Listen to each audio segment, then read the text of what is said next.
Alrighty, good evening and welcome on in. We're back. We're live with some Final Fantasy 14. Got this Twitch too. Twitch being a pain in the ass. Well, I wouldn't say that's new, but that's what Twitch does.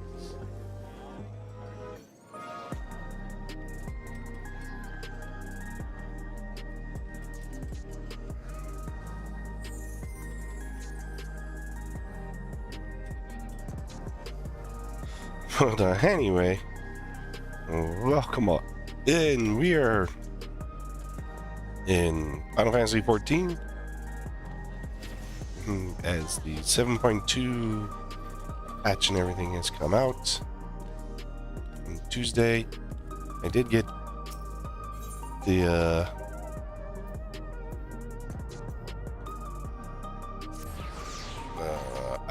MSQ done, and it is going up on my YouTube. It was processing last night now,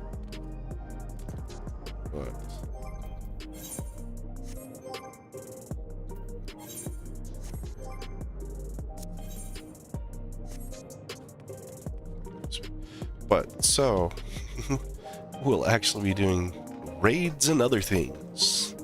We'll be trying to finish off the normal raids. Well, I haven't even touched the normal raids, so we'll be doing that tonight.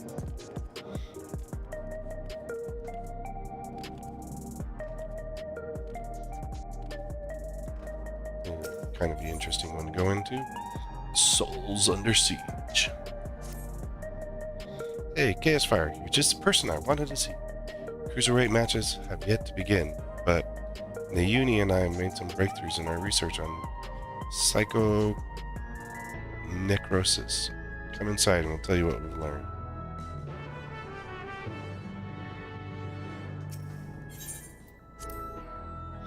Is Jenna Black Cattle?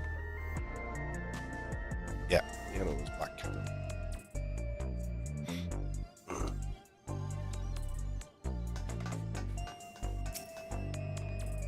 Good to see you, Chaos Fire.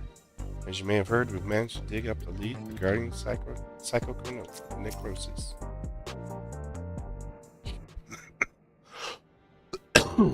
Or going psychotic. Before diving into details, perhaps a refresher is in order. It's a rather complicated affair after all. You'd barely been crowned champion light heavyweight division before her sister Eutrope challenged you. She was intent on claiming your soul.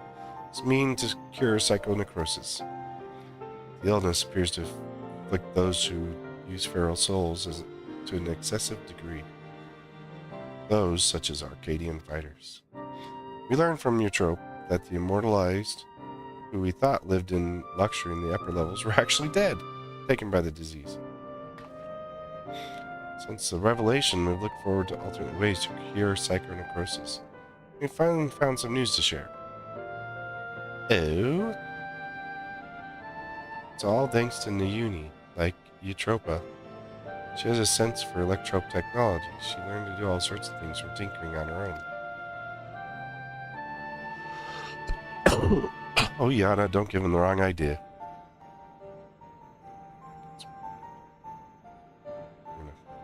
After this, right here, I guess. People of Oblivion, I have to thank for our discoveries. I've attempted to access Everkeep's core systems for information on souls, you see. What? Unsurprisingly, I failed. I do know some people that you might want to talk to that probably could help you with that information. What's more, an Oblivion member who was monitoring unauthorized access found me. She took me to task, scolding me never to again do something so reckless. When I explained our predicament, however, she kindly shared research data Oblivion had acquired from Origenics. The data was quite difficult to parse, but I managed to find some relevant information. Namely, that the military is well aware of psychonecrosis, having also sought to utilize feral souls. Furthermore, they have developed a method to identify the presence of the affliction. This brings us to our next move. Now that we're privy to this method, we feel that we should be able to diagnose those diagnose other fighters. They deserve to know if they're ill. It's gonna be risky.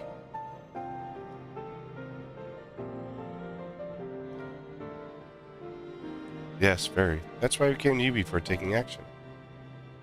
As Meadam warned us, the President doesn't take kindly to those who get in his way. Be extremely unimpressed if we revealed the secret to those you've yet to fight and cause them their withdrawal. Of course, you're still liable to incur the President's ire by becoming Grand Champion and releasing all the souls in the repository.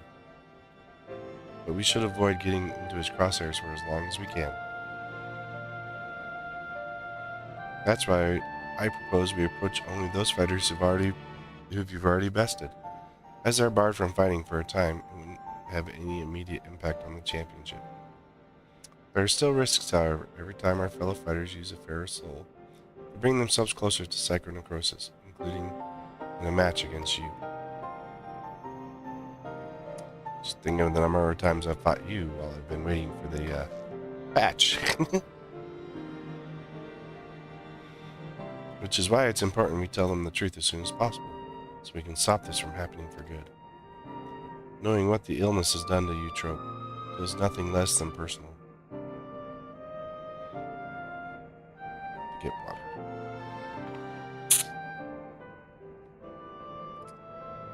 To begin with, let's reveal the truth to Honey.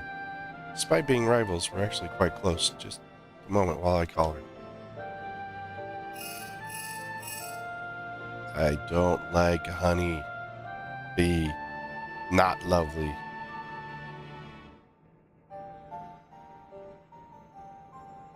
She's busy as I expected, but can spare a moment for us. She's on her way here now.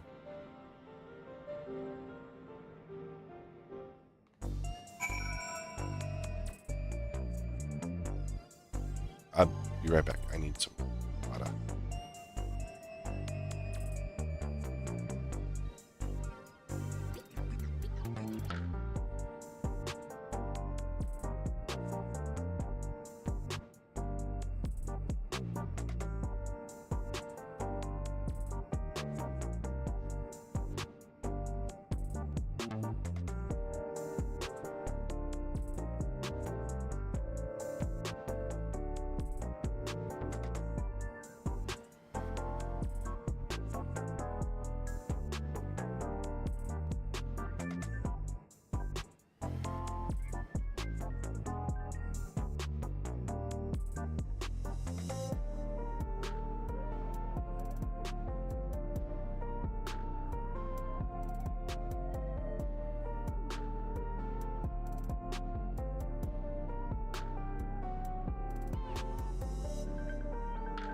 Alright, sorry about that. Doing many other things and always seem to refill my water before I start.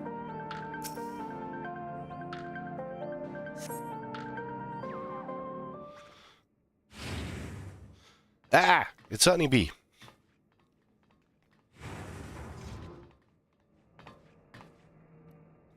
So what's this about then? I hope it's as urgent as you say it is. You're sick, and you're a disgusting bee that wants to sting everybody. My stars, you serious, aren't you? Could I be afflicted as well? There's a way to diagnose you. Regulators are designed to monitor the state of the wearer's soul. Connect you to Eternal, we can confirm whether there's signs of the disease. Just plug you in. Come here.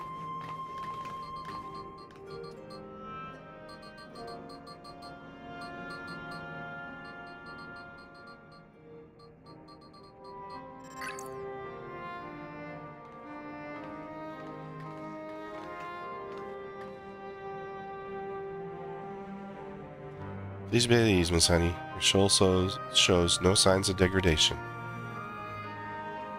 Truly, oh, what a relief. I shudder to imagine how I might be affected by such a dreadful disease. You're fine too, I suppose. You joined the Arcadian well after I did, after all. Well, I haven't gotten any symptoms yet. Yana was so eager to prove herself, she utilized feral souls numerous times when training, so when I examined her, we found that she was on the threshold of developing the disease. Uh-oh. For mercy's sake, Yana, we're forbidden from training with feral souls, and knowing what I know now, I'd say it's because the President doesn't want us to die too early. It'd be bad for entertainment. At any rate, neither of us should use feral souls again, which means we can't fight in the Arcadian anymore. Alright then, I'll retire.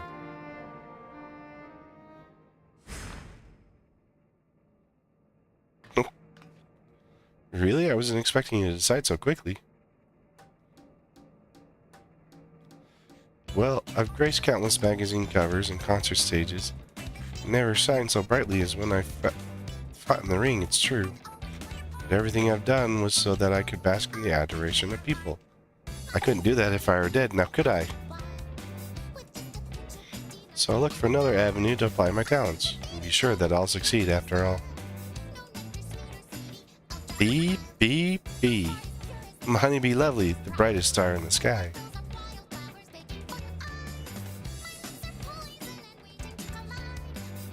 Now then, I'm scheduled to appear on a broadcast, so I must be on my way. Thanks for warning my dears, you're lifesavers. There's actually a strat in EX2 Zeroljaw where you form like this heart with your characters, called the Honeybee Lovely strat, and you use tank LB so that everyone survived. It's really, but those are really freaking weird people. Very obsessed with her. She really is something else, honey.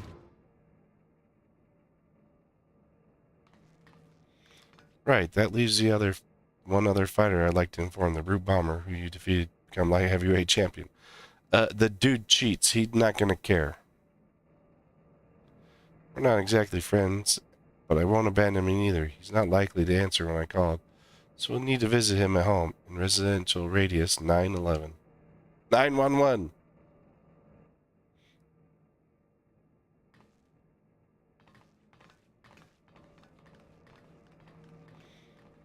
Why is there so much extra stuff before getting to go beat the crap out of people? Just want to beat someone up.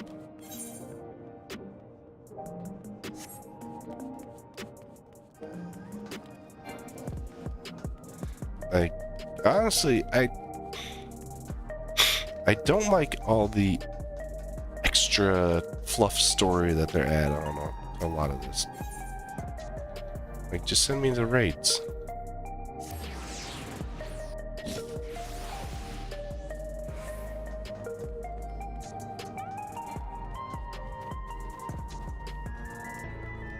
That's a creepy name.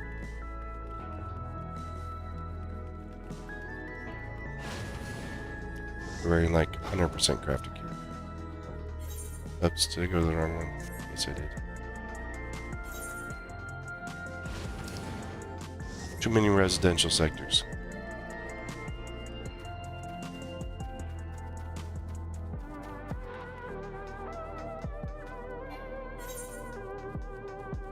So, first building.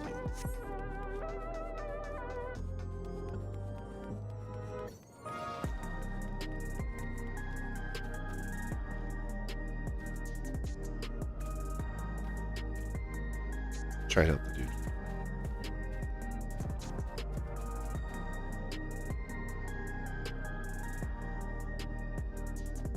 Bad, you can't click on him and poke him.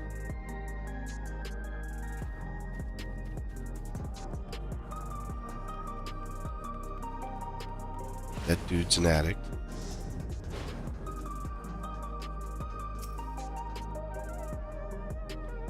Here we are. Let's hope he'll hear us out. You mean the cheater? I'm surprised he probably hasn't been, like, thrown out of the Arcadian. You're all so cute. I could eat you up. What the... Don't eat the cats, dude.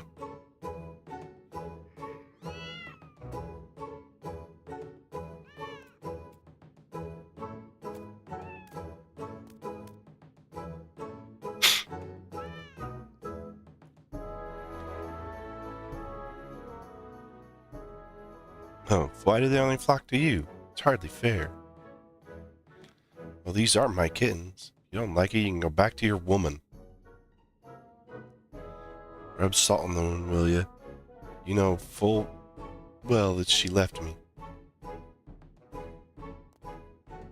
Come on, little ones, come to me. Who are you? Why is this red door wide open? What, like doorbell or something, folks? That man there is Eutropes. I mean, it's the champion of the cruiserweight division. Poses a problem. We can't reveal the truth with him here.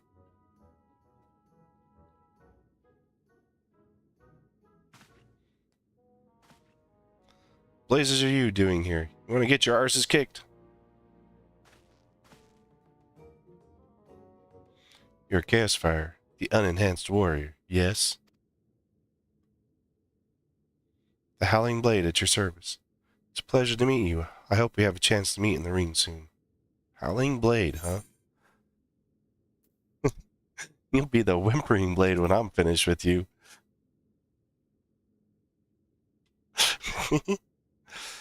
You're rather more spirited than I expected. I didn't have the impression that you were also a heel. What does that mean?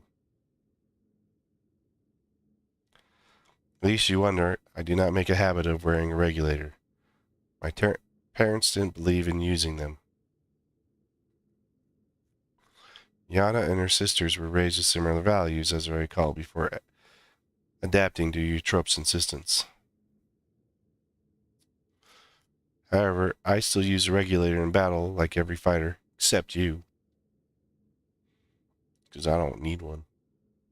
Didn't know that the two of you were friends. Surprised that a reviled heel like him and a bloated face like me get along? Truth is, we've known each other since childhood. We just can't seem to be rid of each other. We both couldn't fit into any of the jobs that were introduced to us and got up to all manners of mischief together. We would have likely carried on like that if the president of Ascension Arcadia hadn't come up and taken us in.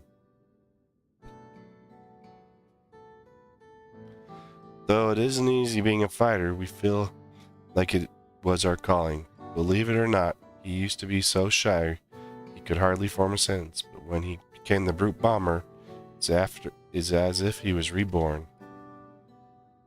Shut up. They don't need to know that. Thinking back, we owe everything to the Arcadian, to the president.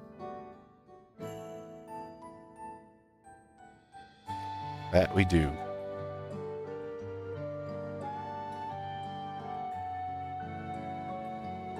Well, I've seen the kittens as I intended, so I'll take my leave now. Till next time, Chaos Fire.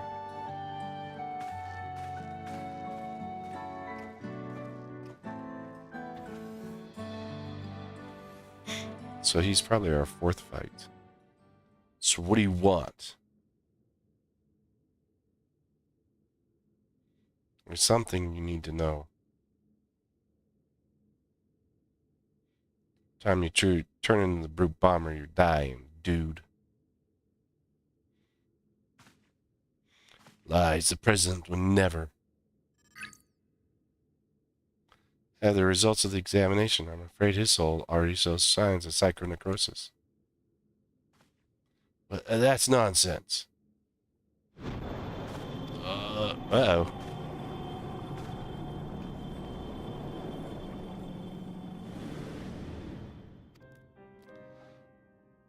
As the soul is eaten away, it loses connection to the body, leading to bouts of intense dizziness, the early symptoms of the disease. Left unchecked, the body will continue to weaken until... The Arcadian means a lot to you, I know. Means a lot to me, too. But you need to retire. You're already ill. Until we can find a cure, the only way to prevent your condition from worsening is to stop fighting. Enough. I won't listen to any of your nonsense. Get out of my sight. We're just hiding outside.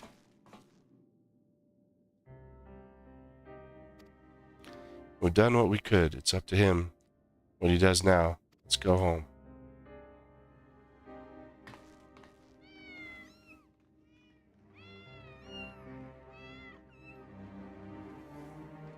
The president only cares about money, not you.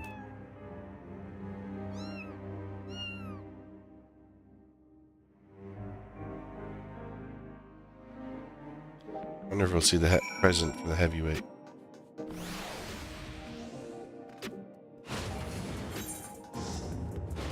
Like right in between two nodes.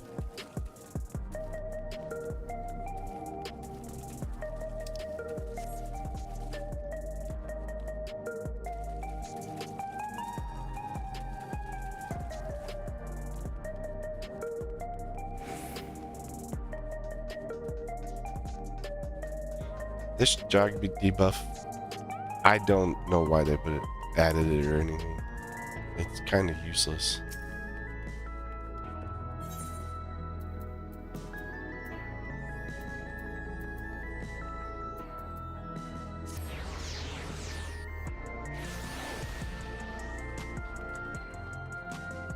We gotta go this way.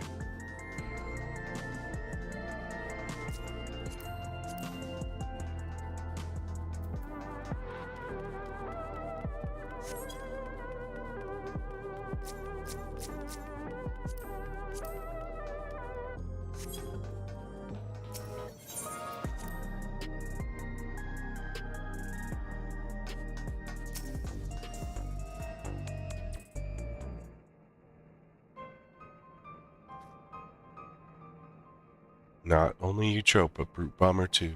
Need to find a cure as soon as we can. According to Eutrope, the remedy is an infusion of extremely dense soul. That's why she targeted you. The data from Orogenics seem to support this, though it's only a hypothesis. The researchers believe reinforcement from a dense soul could be an effective treatment, but this isn't the solution we seek. We'll find another way. I'll scour an ocean of data if I have to. As for her searching, Eutrope can only find one cure. Yeah, but we got more data. Still, something about her action doesn't sit right with me. Through Eutrope, I know when think to save herself at the cost of someone else's life. Can't help but feel she's still hiding something. Uh-oh.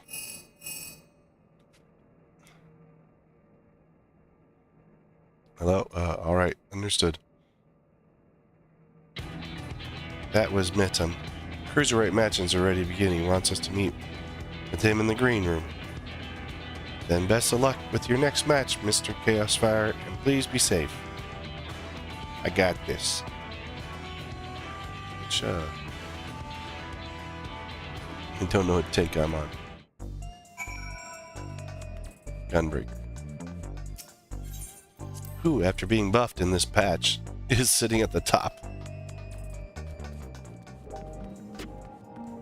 We want to go this way.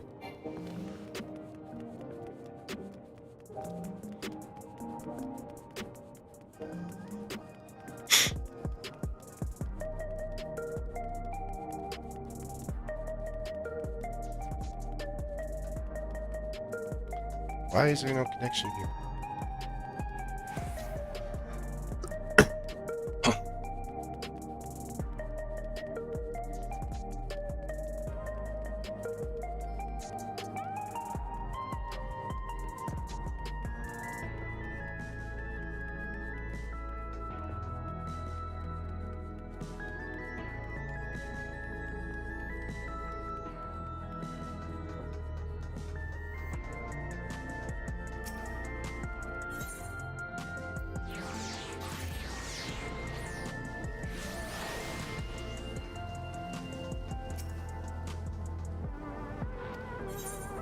We've been waiting for you.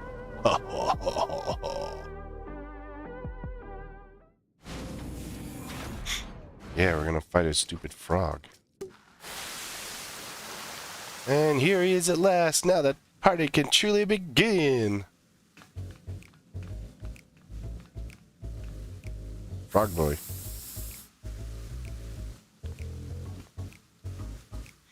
We know that from the live letter. That's better. This drab room was begging for a touch of color. I have no clue what she is. It's like ghosts or something like that. Love your work, by the way. A match with you is sure to be a font of inspiration. We're gonna get down, you and I. Oh, yes, we are. I don't want to get down with you. You better have some really good music after this type of attitude. Doing the get fancy, in fact.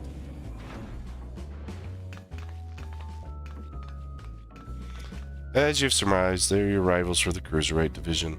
And I understand you're already acquainted with the champion.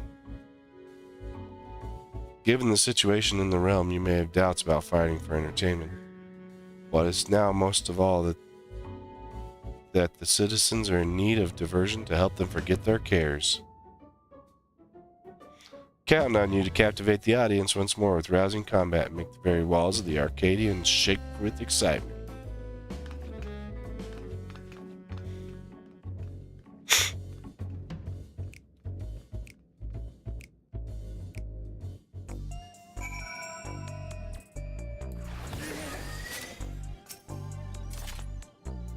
Fighters in the division are characters, eh? It's far more than their showmanship. But you already know, Cruiserweight fighters utilize more potent feral souls. Their attacks pack a heavier punch, so you need to brace yourself and be fully prepared. Yeah, let's get this over with. Good. Unstoppable Upstart Cruiserweight campaign begins.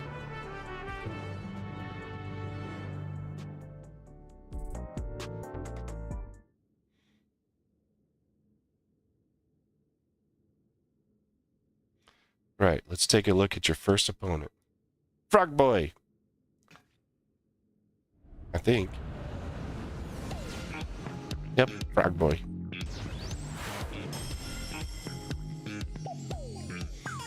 The Verdant Reveler, Dancing Green. Yeah, Frog Boy's better. He's a shameless playboy who loves partying the night away in pubs and clubs.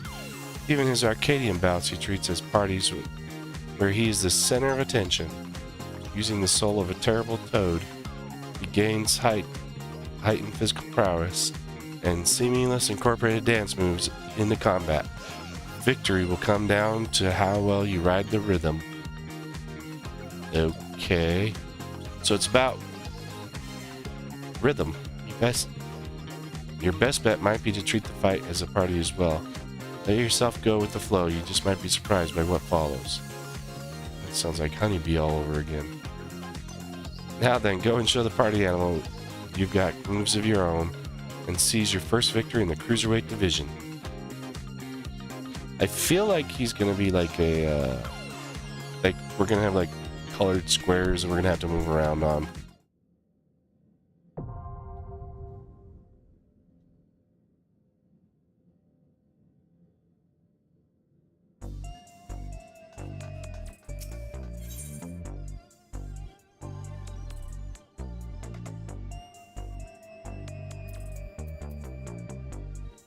Cruiserweight M1.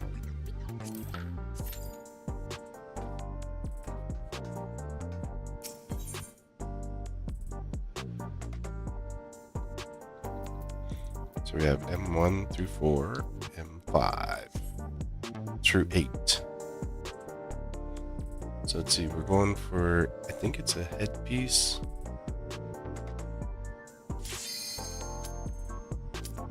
Yeah, I want a headpiece.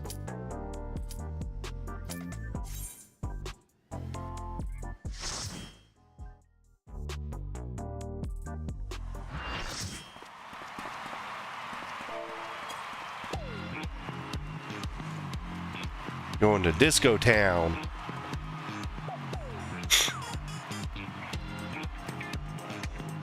care if it's your first time. It's no excuse. It's like, first time, I'm gonna die. Yep, we're doing colored squares things. Like, I'd probably figure this thing out. Probably won't take much to figure this one out. I don't know why people like struggle with this stuff.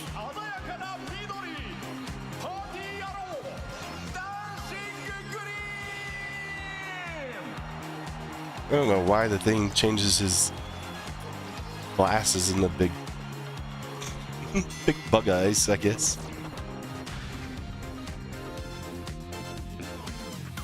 See what the other tank has his stance on. I have better freaking.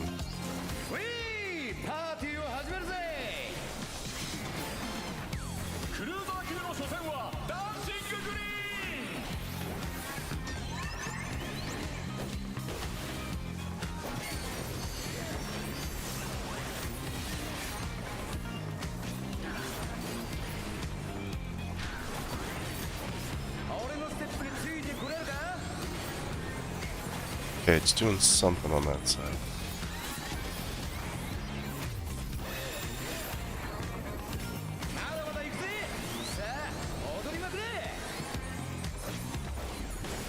It's going to do the same thing.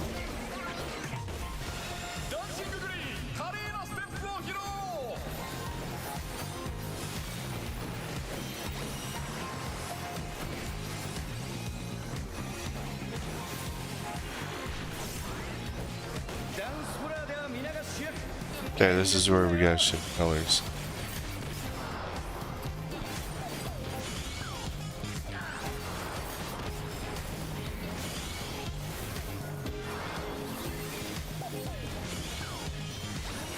Dude, you guys like went to the wrong color.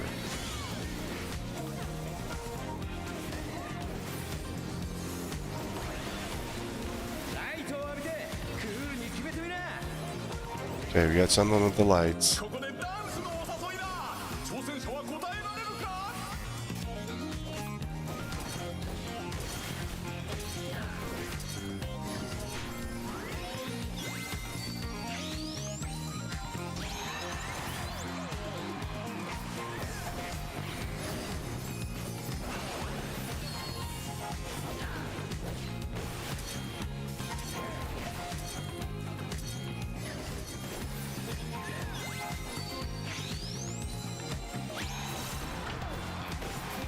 Okay, this is just weird.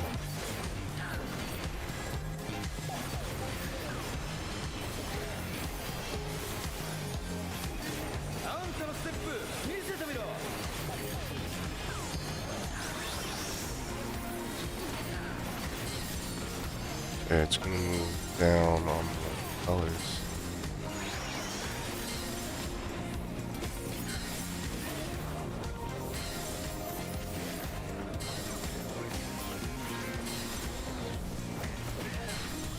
This is gonna look cool in the Savage mode.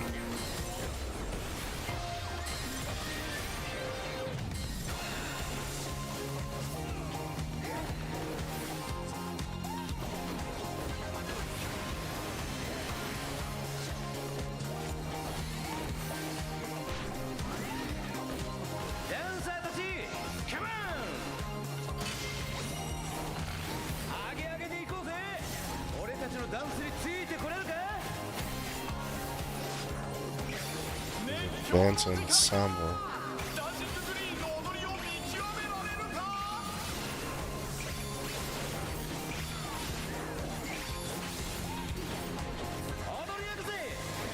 So I think it's based off the way that they're connecting to them.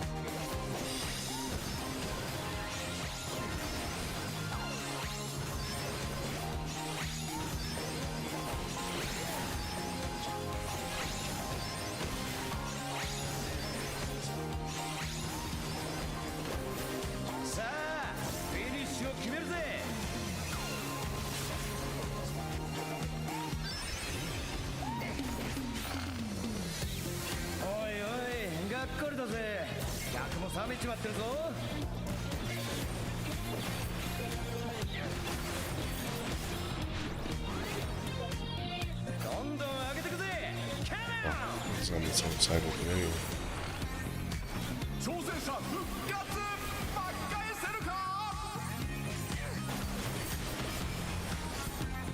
Okay, that's gonna be like some sort of...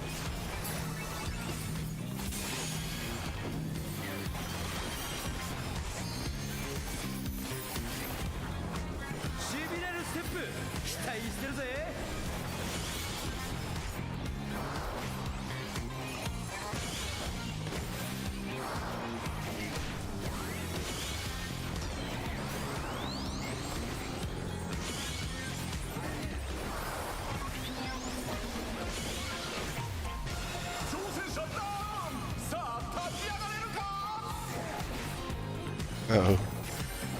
Where's my... Oh. I was thinking my health was going away because... I have a dead person on me.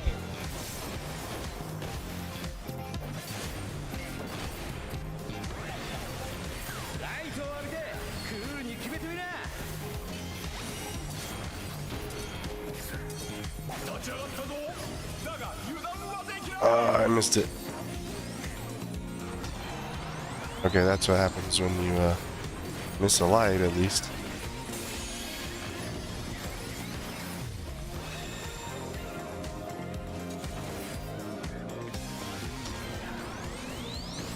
We're gonna get launched.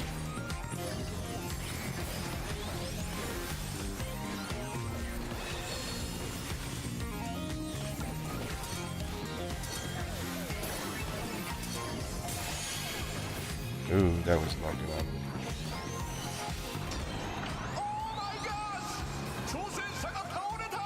Yeah, went to...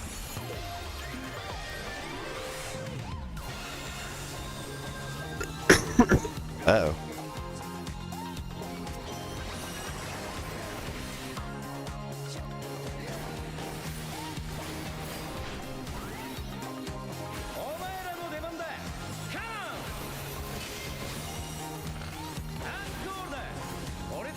I want to see what these guys are doing. Like they point a certain way. Yeah, okay, I get it. I got him.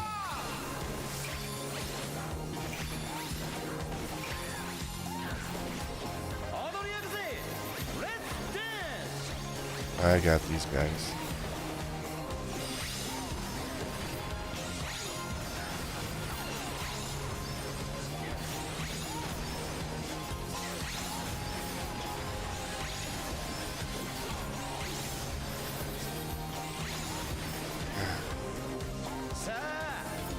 I figured him out, but...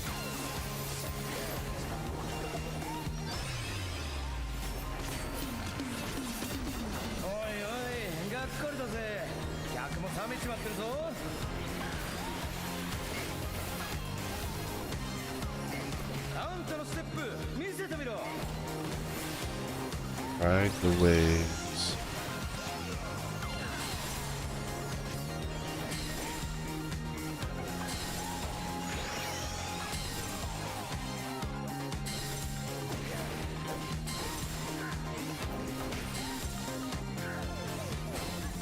Like, I would not have... I tried to reset him, but...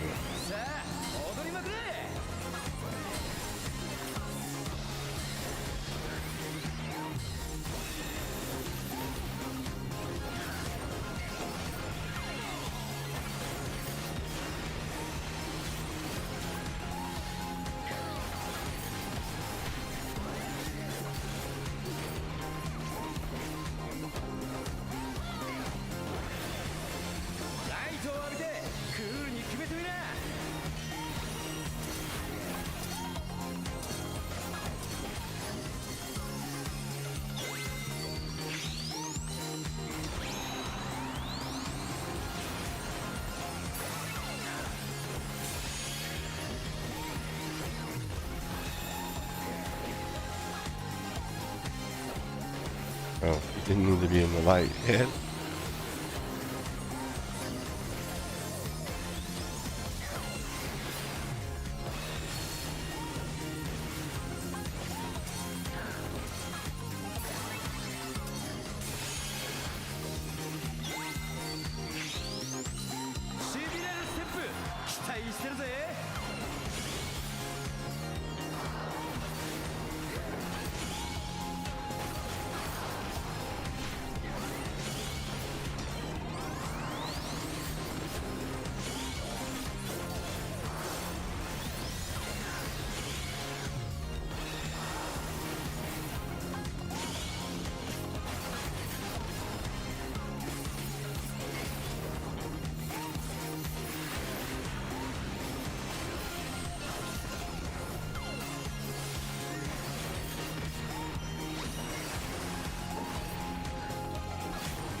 Our DPS keeps dying on us.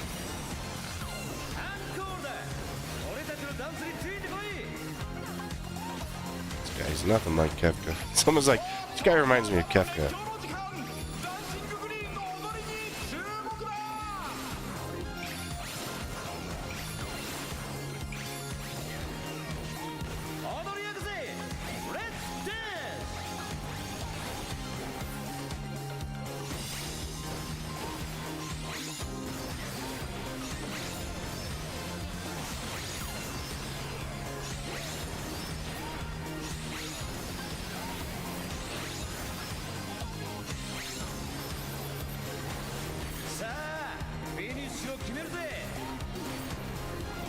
It's not terrible. I mean, this is just take practice to get good at it.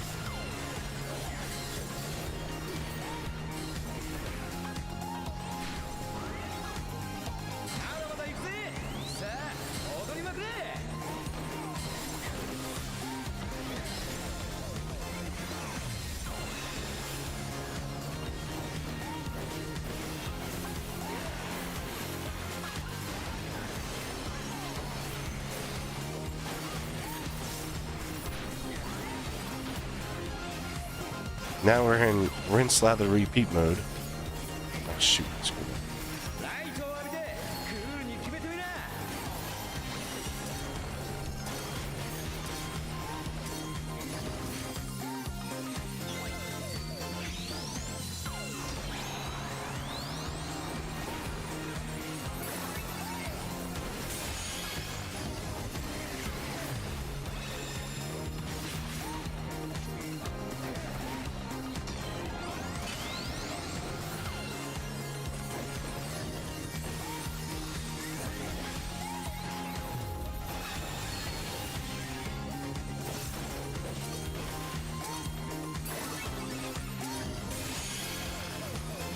Oh, I'm just on the edge of it.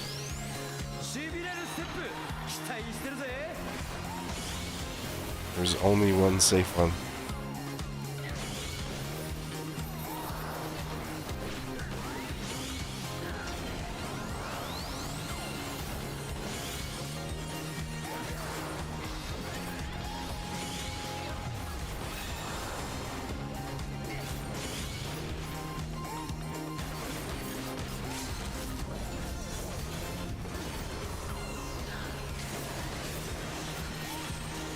There we go.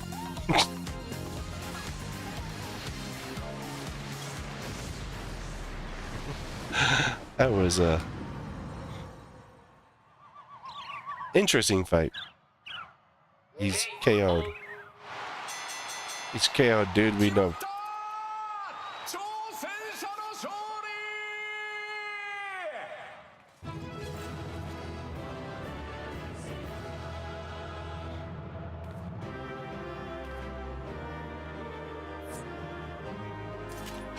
Alright, so we got and that. Oh, that.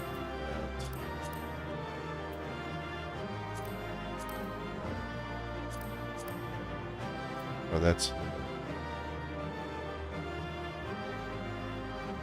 accessory.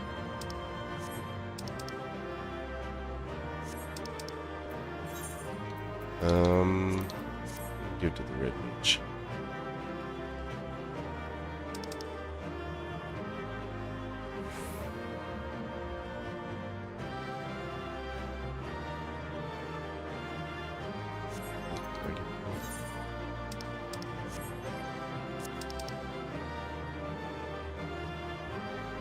Waiting on the other helm to come around.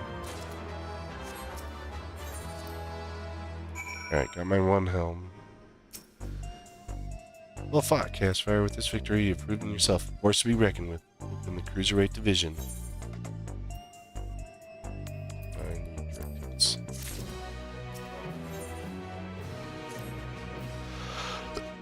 Let's ride the wave of the momentum until our next victory.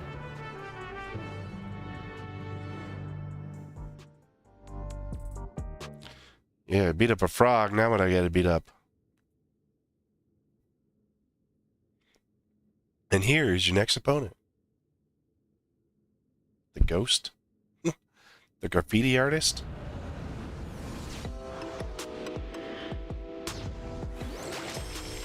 No, she's like a flan.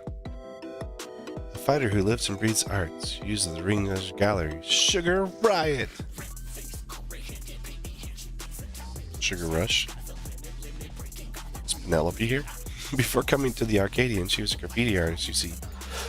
Most of the graffiti you see in Solution 9 was either by her or by those imitating her style.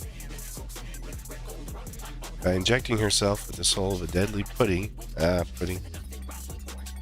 she's able to concoct special paint that causes actual change in reality, even the ring itself. To her, fighting is a medium for her art, a means of expressing herself. Her imagination is boundless. And you have to take care not to be overwhelmed, staying calm no matter what she throws at you. If you can manage that, you can surely overcome Sugar Riot and continue on your way to the top of Cruiserweight division.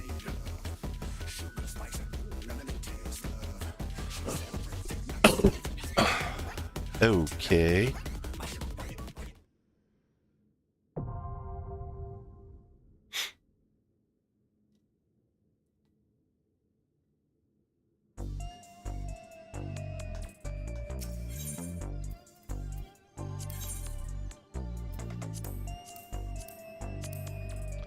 Wanna go as a Gunbreaker again?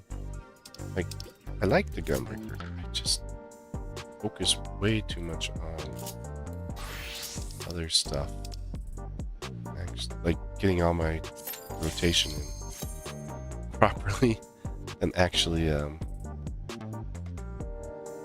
movements and learning. So I think I'll just switch to my Dark Knight because I know it better.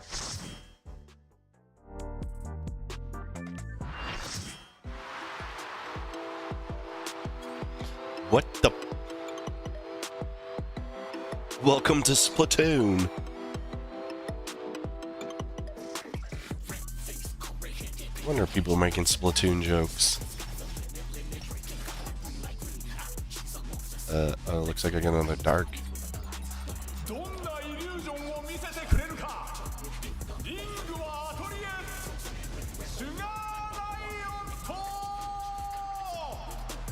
This doesn't look like a flan.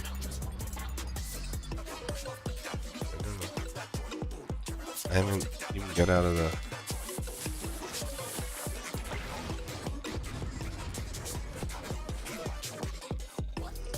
It's still gutsy.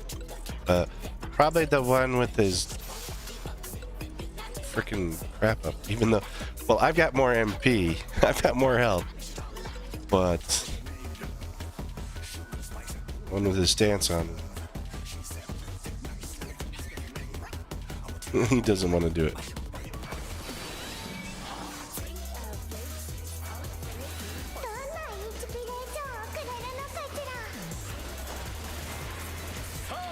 My first time with this boss. My first time with all the bosses. Still doesn't keep me from main tanking him. It's like, first time, so I don't want to main tank. Definitely Okay, those are gonna go off in those spots there. I don't know how big they are. Wow, that's like half an arena. Each cover about a third. Okay.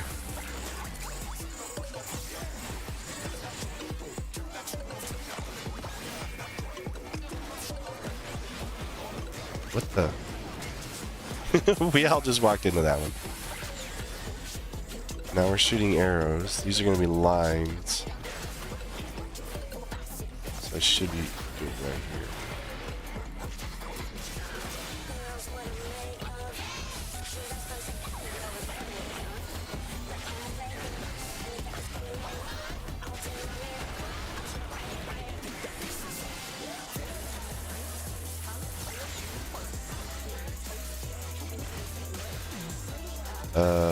That's not nice.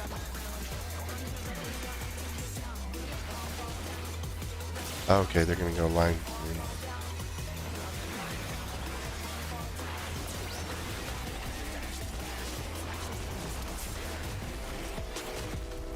3. Okay, that's easy. Dude, don't stand on me.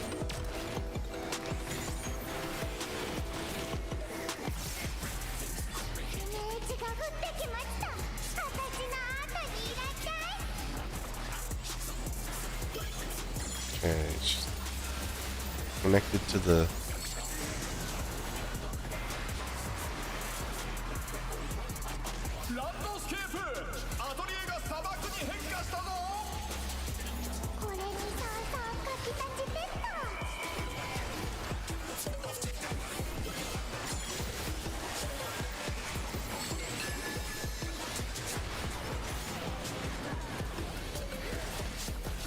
Scorching heat saps your strength.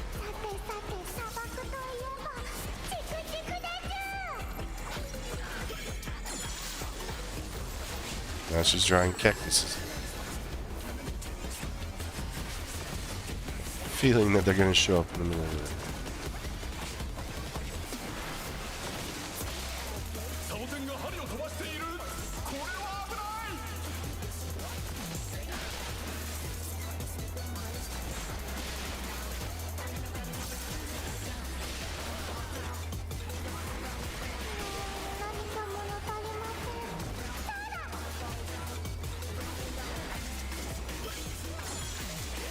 This is a very unique fight. My guess is that's going to be in the middle, and it's going to try and suck us in.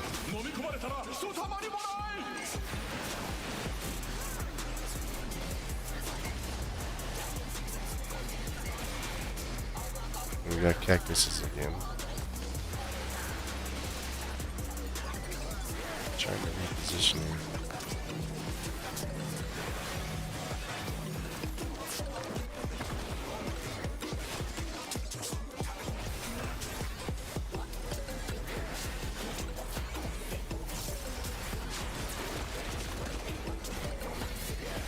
Okay, so it depends on, like... So the bombs with wings bounce to opposite side wherever they come in at.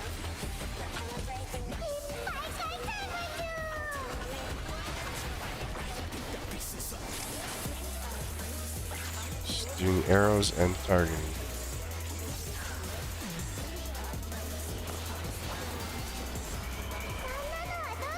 So they'll target the...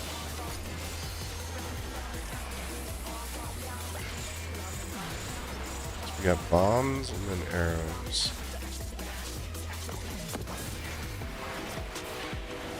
No wings on the bombs. I think I got caught by one of them.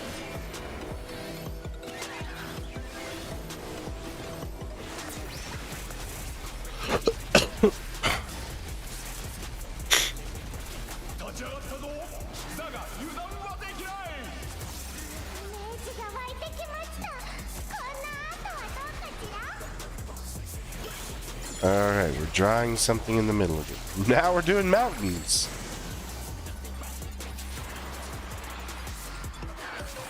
Okay, there's going to be something with the streams.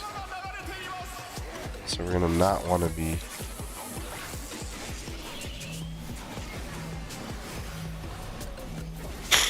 It's like, for that, you don't want to be in the water.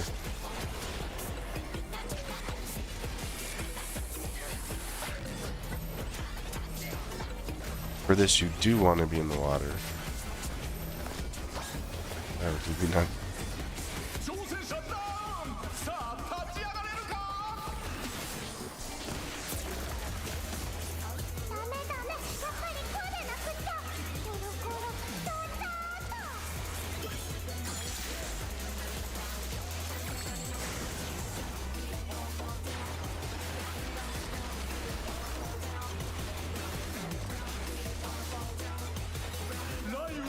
I like this music.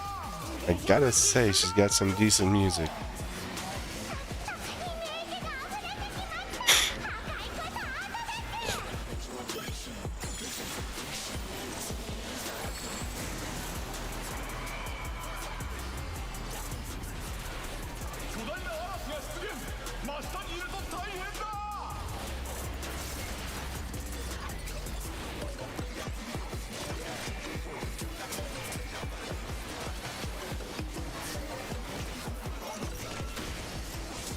Oh, I got hit by that. Oh, that took like everybody out.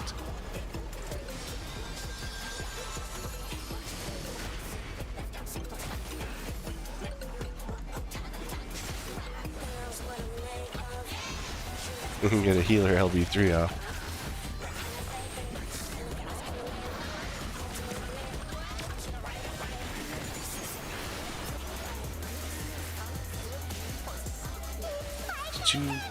You evoked over my vote.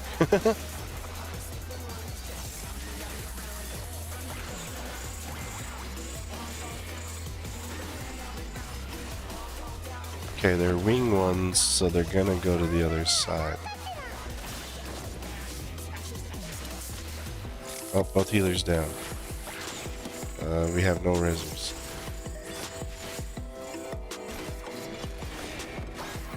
Well, let's see how long we last.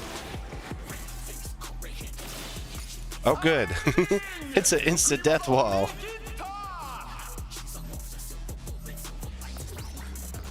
There's no way we were going to survive.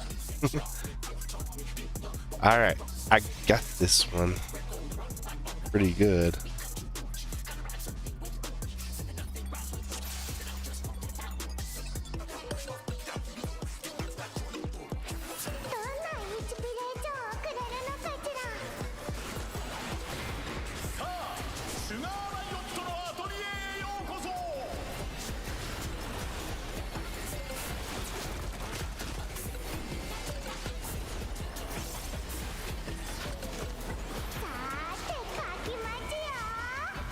Steam didn't come out like he was supposed to.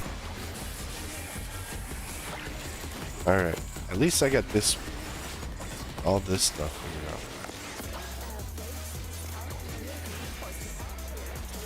out. Oh, so you can go right here. Cool.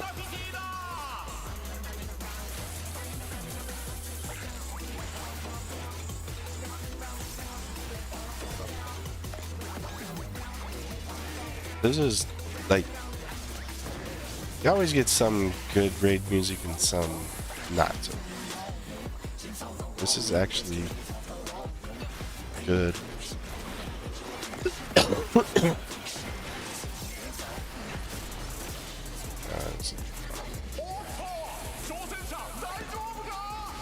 These will just go towards the center, depending on where she fires them.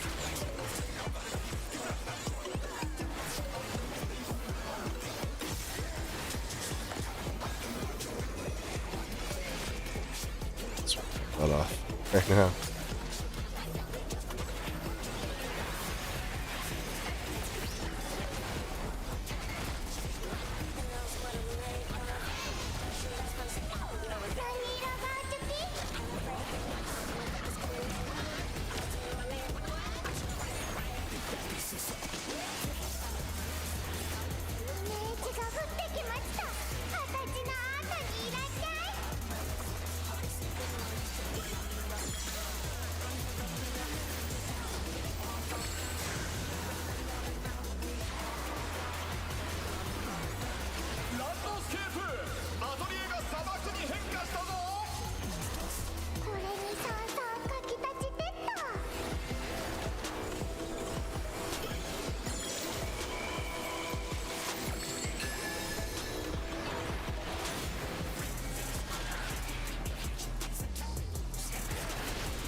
sun just saps heat. Now she's going to throw on the layer of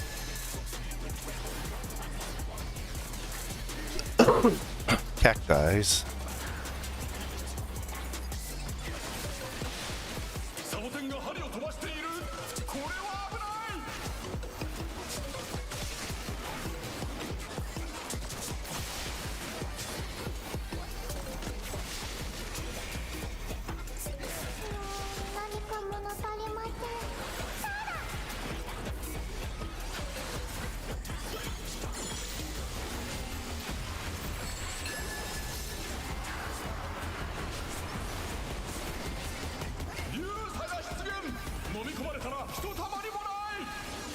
What the?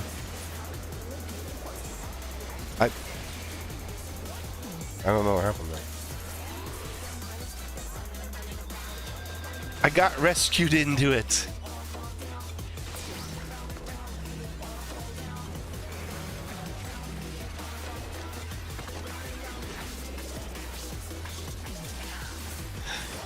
I thought that was a rescue.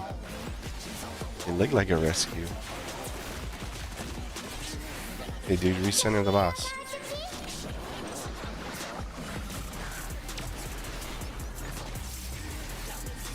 It's magic celebration worked just fine.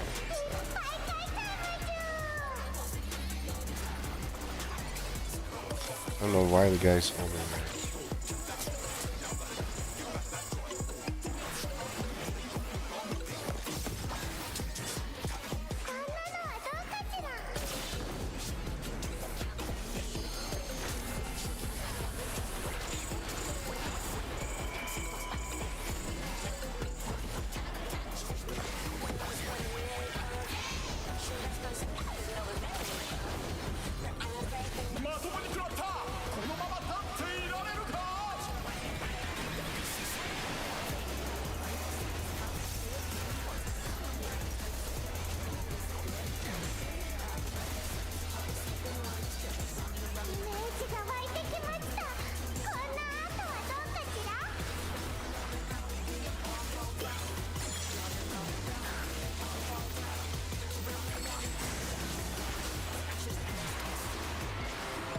Rescued my dad.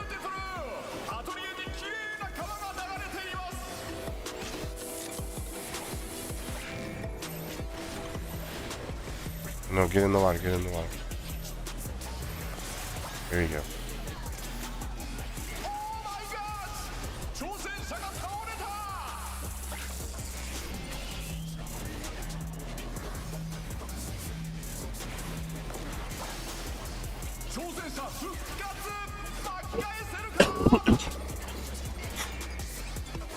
This is gonna make for a interesting, like, you're gonna have like a debuff.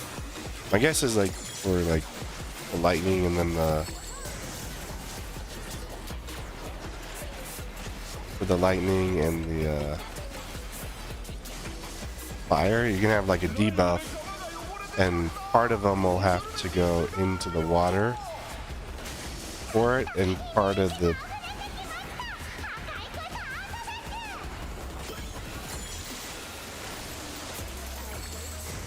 now she's drawing storm clouds, so you gotta watch for the storm clouds go.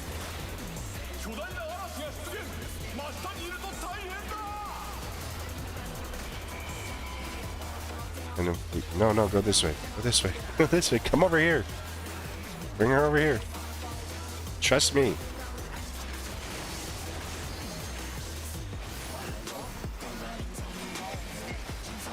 Dude, this guy is like all over the place.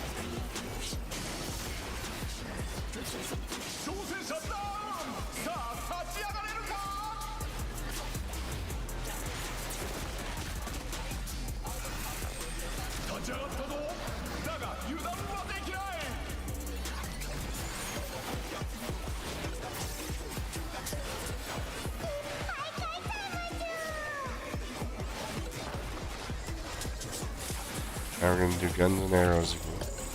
Bombs and arrows.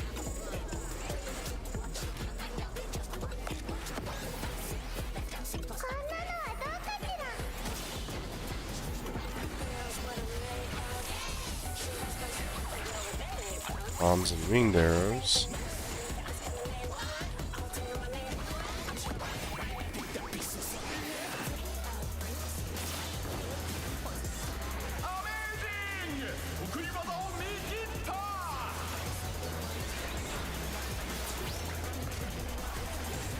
Or, not winged arrows, those are winged bombs.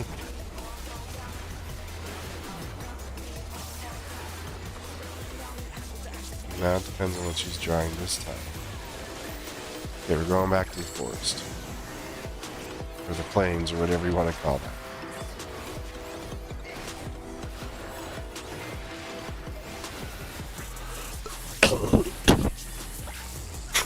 Just gonna summon lightning out.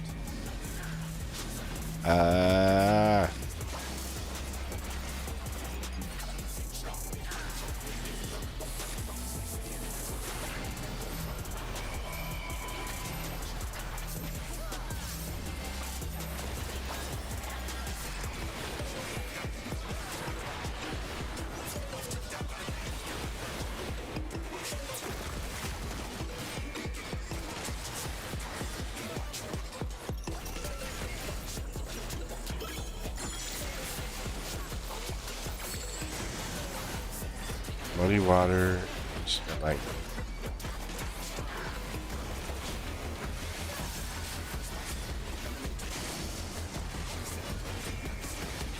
Depending on where the cloud starts, depends on where.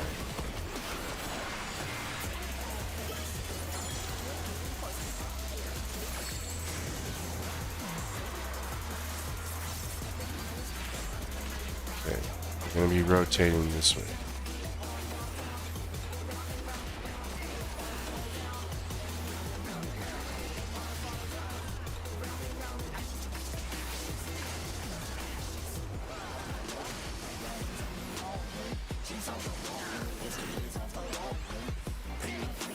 Why is she not? Cloud came back!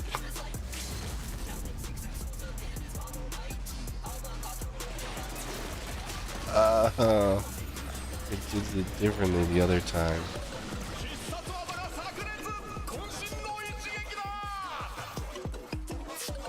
Sure, healer L-bead.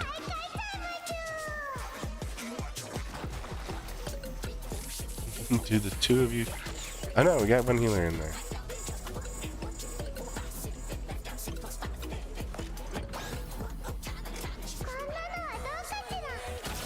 Just survive.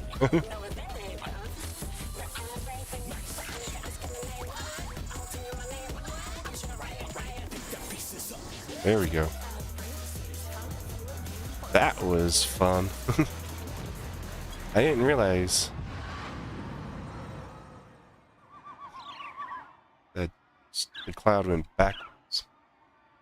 I guess you gotta watch it go down and then see where it shifts after that. Her music roll dropped.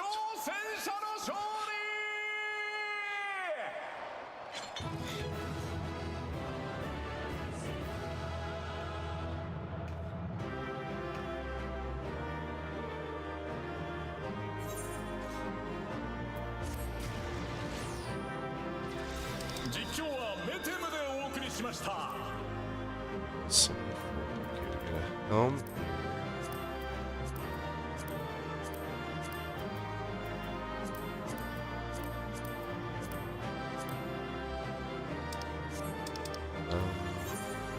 Give it to.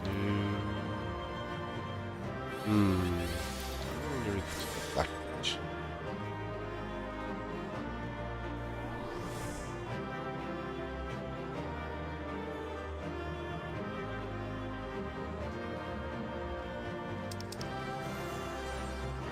Music roll into some.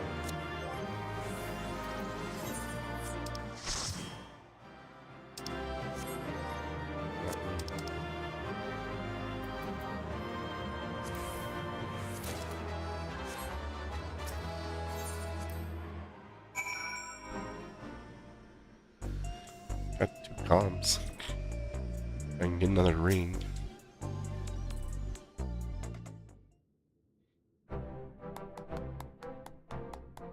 Put on Chaos Fire and you could do it. Next match will be against the Cruiserweight Champion himself. Seeing as we have a bit of time, there's something I'd like to tend to first. I'm going to tell Dancing Green and Sugar Riot about psychonecrosis. See if they've developed any symptoms. We have to save them too if we can. Sure.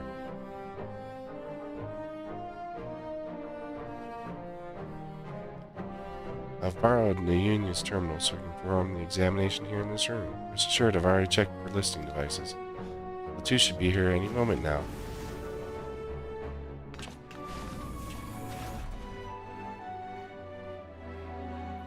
So what's this about, baby? Are we having a party here?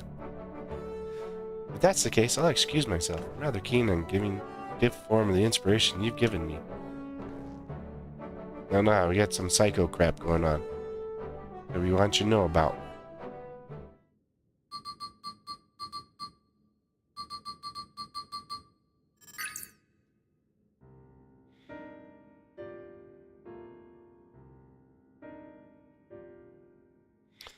I'm relieved to say that you haven't manifested the disease yet. You're both dangerously close to doing so. Just one more feral soul injection could push you beyond the brink. It would be wise to stop fighting in the Arcadian. Oh, talk about a downer, baby. This is all very sudden, and I struggle to accept it. But for both you and Honey to retire, there must be truth in your words. It's not easy to retire, I know, but for your own safety, I ask that you give it careful consideration.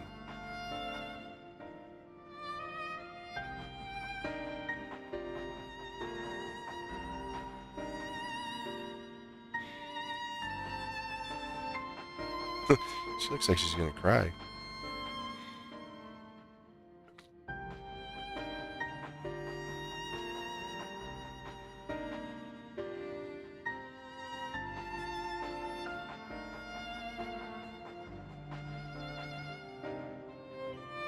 Made up my mind, I'll retire. This doesn't leave the room, but I've always struggled to play the part of Dancing Green. Maintain the persona of a party animal, I had to spend night after night out on the town. I'm not doing that, I'm practicing dance in the studio. It's utterly exhausting, soul-crushing. Pushed through it all because I didn't want to be a disappointment to the fan, but this revelation sets me free. Dancing used to be my passion. Perhaps I can learn to love it again.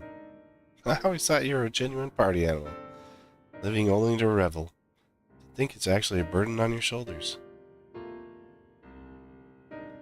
The ring has been my precious studio. It's saddening to think I won't be able to step into it again. But it was on the streets that I started applying my craft. This resolution might be a sign telling me to go back to my roots. So I'll do just that. Back to a time when the whole city was my studio and its walls my canvas. Truth be told, seeing you fight without a feral soul helped me realize that maybe it's alright just to be myself. I think it would be really odd, like, all of a sudden everyone starts retiring. I'm relieved. Thank you for listening. Well, we'd rather not die, of course, and it's you we have to thank for warning us. We're liable to attract suspicion if we stay here too long. We'll discuss when to break the news to management at a later time. So if you think about this, like, you already have two lightweights out of nowhere retiring, and then you're going to have two cruisers retire. I think someone would be, like, suspicious, I would guess, but thankfully those two have other places to employ their talents, like Honey. To the brute bomber and howling blade, however, the Arcadian is everything. It isn't easy for them to retire. This I know better than most, but it's a matter of life and death.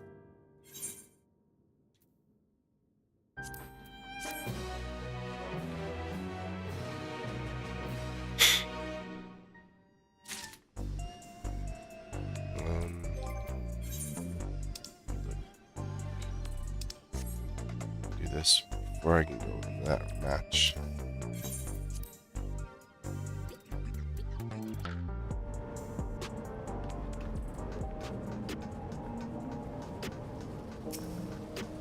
Give me another boost in health.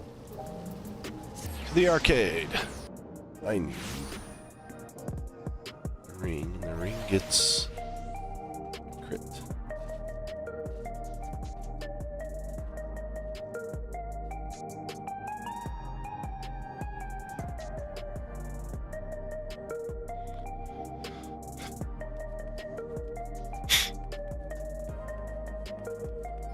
This Howling Blade's gonna be interesting.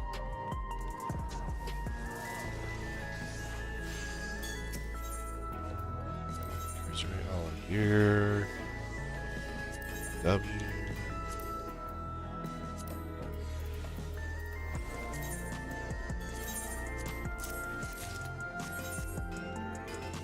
I don't know what else. So if I get another head, I think I have to pull cruiser,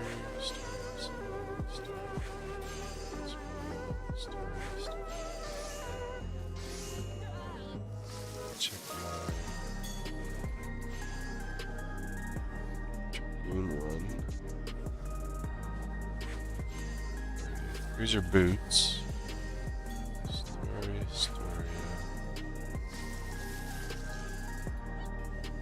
Aiming only gets boots. Interesting.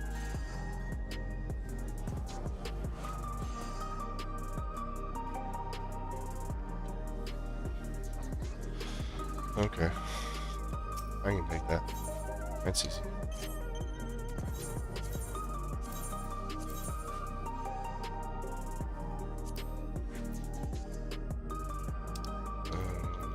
Crits.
There, now we go back.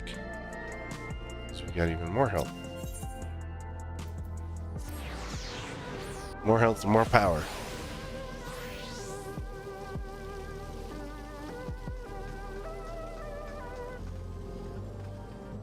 Death to the traitors.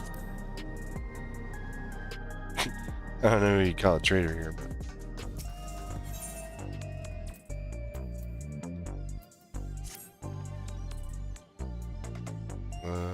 in any case, our priority is now to win this title match. Let's return to the gym and prepare.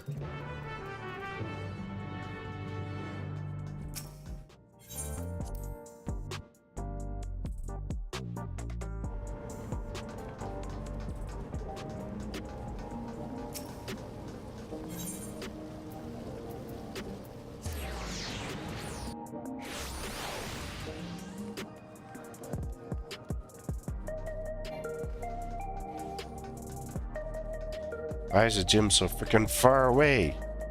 Because you don't have to go to the residential sector.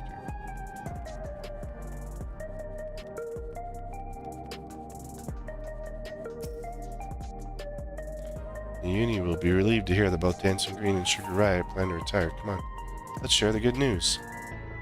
The Howling Blade's going to be in there.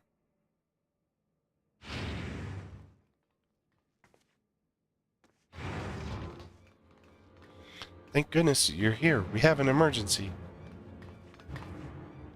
Look at this. Brute bomber. What is... Hand over all the feral souls you've got.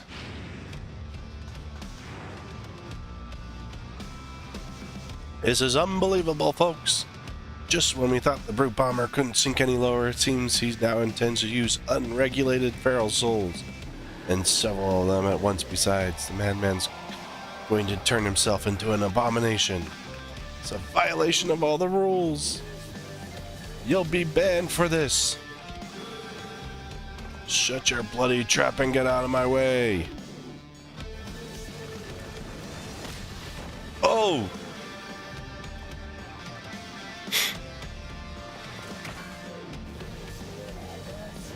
Hey, unstoppable upstart, if you're watching this, come and find me at the demolition site. On the 8th level, we're gonna fight again, and this time I'm gonna destroy you. You hear me? I'm gonna destroy you.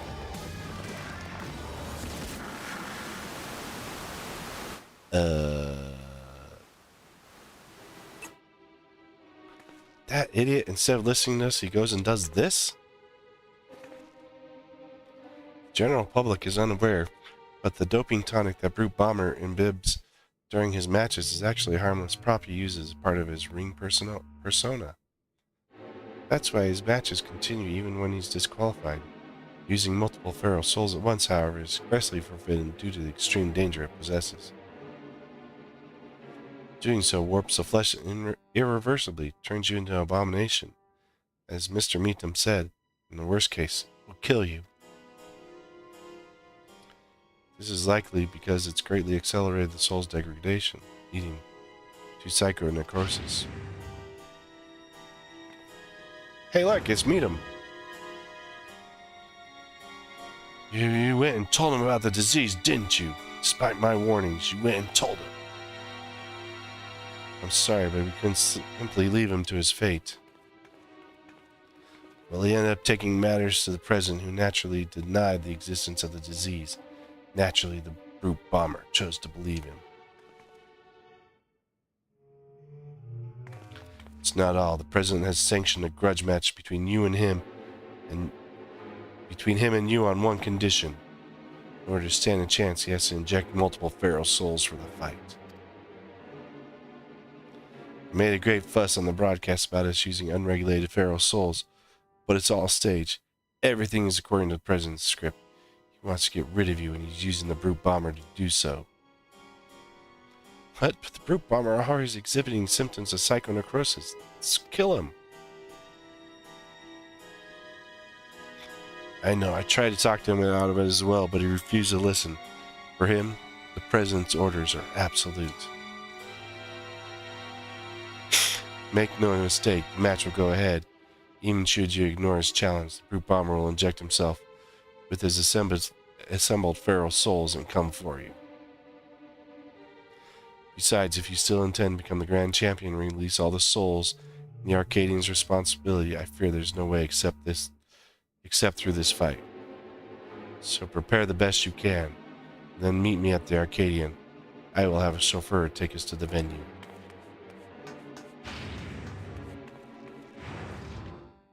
Coming too, I'm the one who caused all this by revealing the disease to the brute bomber. At least I can do is be there.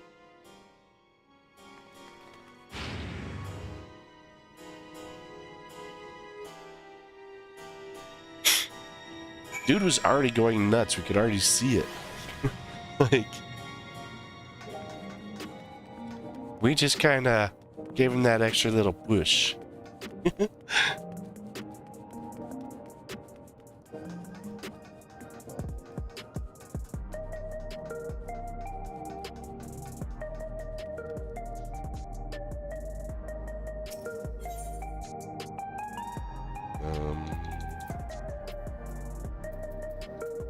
No, I gotta go back to the arcade.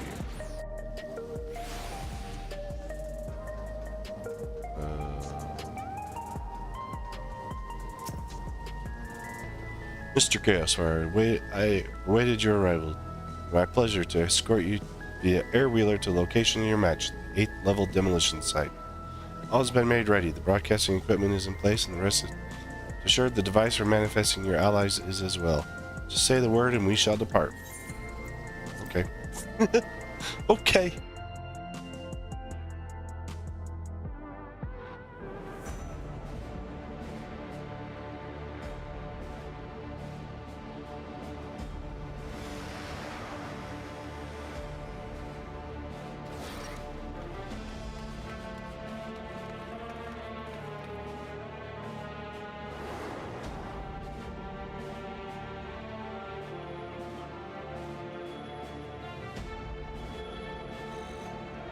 That's just the broadcast equipment. Rude, stop this madness at once. You'll place your life in danger. Danger? Ha! Who do you think you're talking to? I'm the vile Heath, the most heinous, most despised fighter in the history of the Arcadian. I fear nothing and spit on rules. I do whatever the hell I need to win. Wait.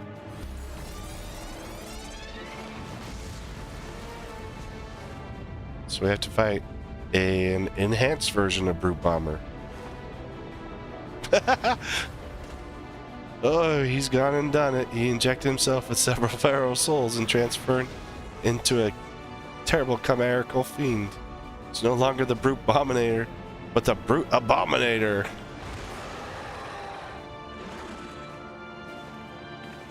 Yana, we can't stay here. It's far too dangerous. But I can fight too. Chaos Fire.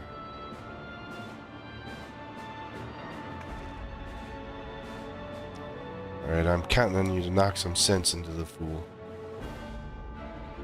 I don't think it's going to help him much.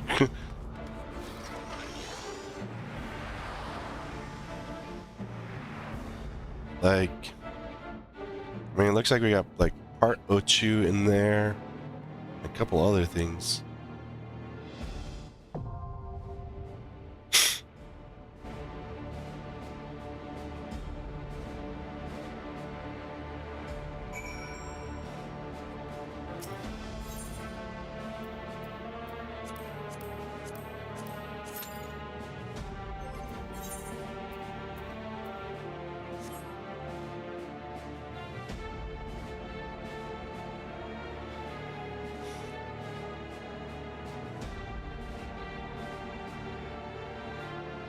Wow, the other ones are like instant. This one's like taking time. It's like nobody wants to do the third one. We don't want to fight. We surrender. You know, I should do this.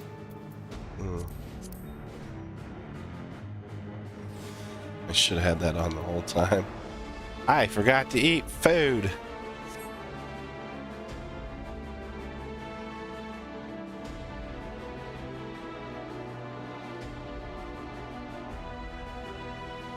Oh. Tank slots are full. TPS, we need one. We need some healers. There we go. Crap, that like bumped my way up.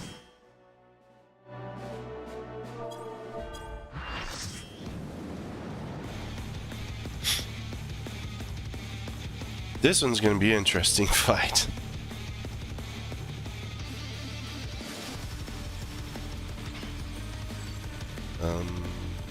What's up? No, that's not a pallet.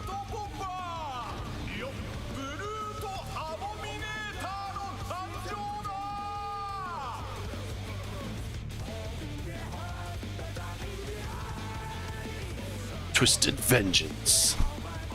Brute Abominator.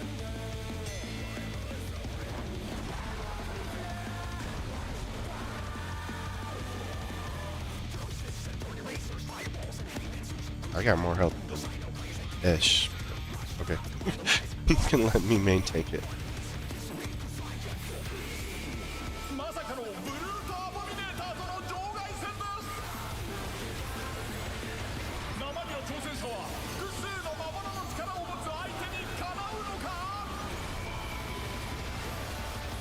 Holy crap, just starting off with the beating on the arena.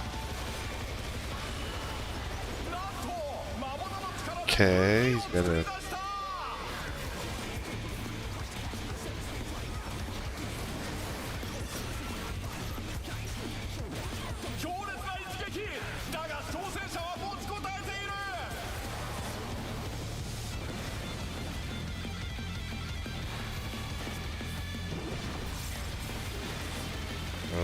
Bizarre persistent, it looks like.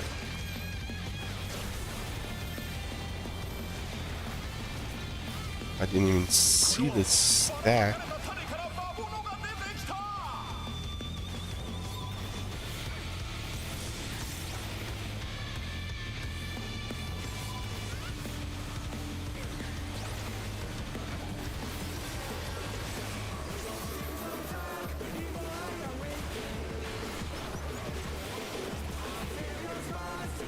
Yeah, there's nowhere to hide on that. What the? I must have been moving. Well, the other tank's dead.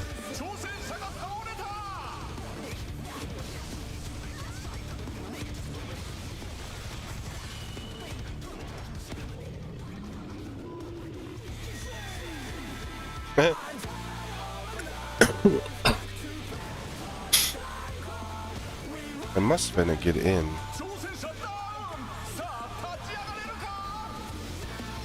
Why did they res the other dude before me? That's just stupidity.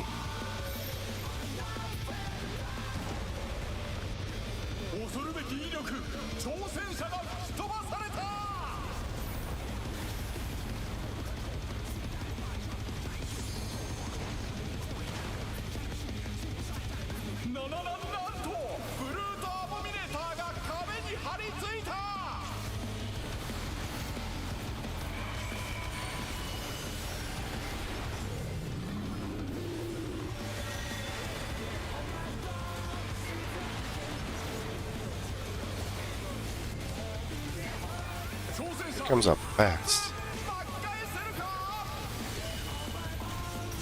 Okay, that one's a scythe, so that's probably a get in. He's gonna move. I didn't hit the right button. Uh-oh. We're all like trying to spread in the same spot.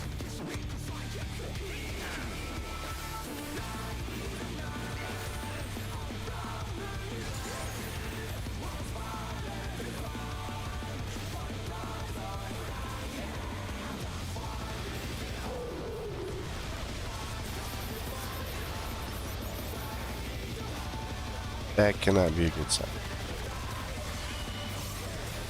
Okay, we got the scythe again.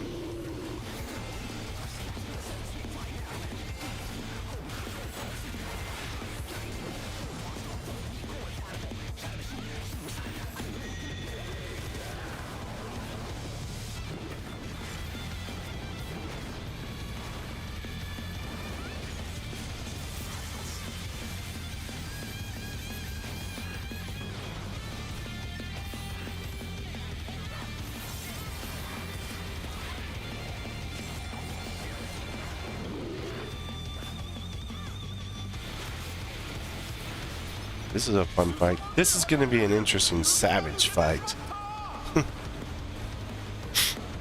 He's so fat, he broke the roof. This is where the savage is going to happen, though.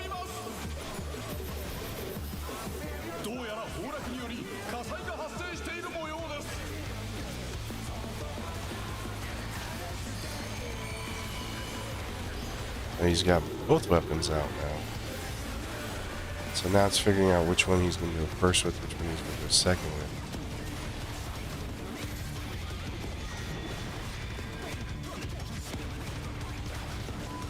It looks like he's got the scythe highlighted.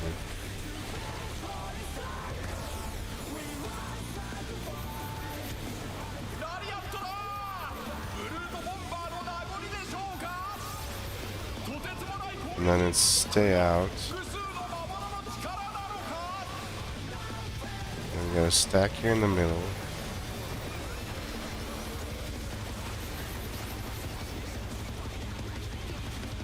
This is actually pretty good. I don't see...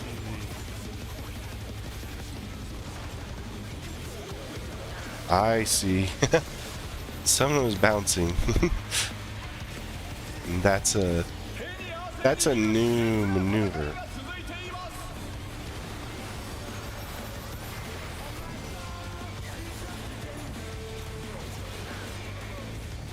I see how you handle that one. Okay, he's emanating his scythe, which is a get in.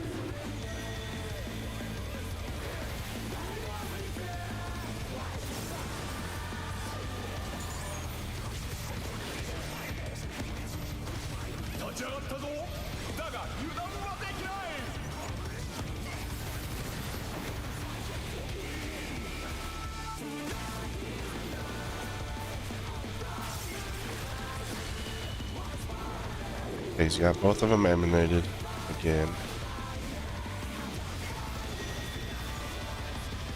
Okay, it's the bat is glowing, so this is going to be a get out.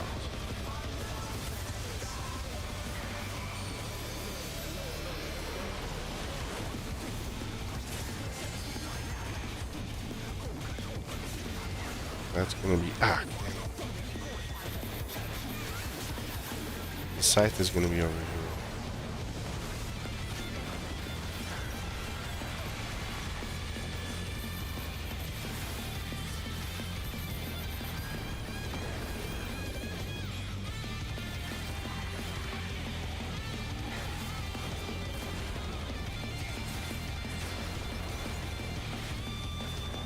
Okay.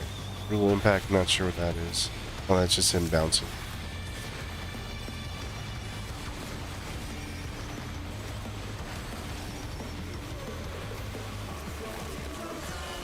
Okay, he's emanated his scythe again. Just get in.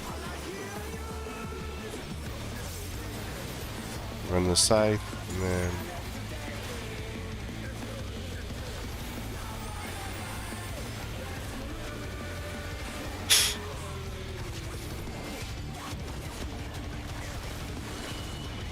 So now we're in rinse, lather, repeat mode.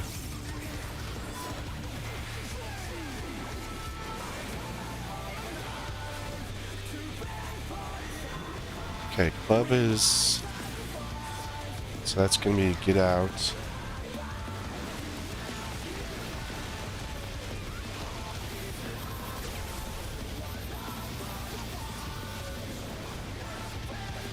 I was standing right in the middle of that.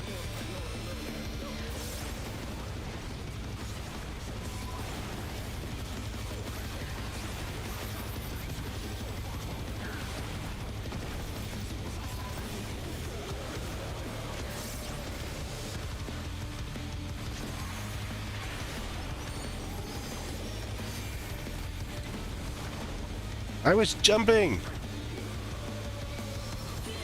I don't get it.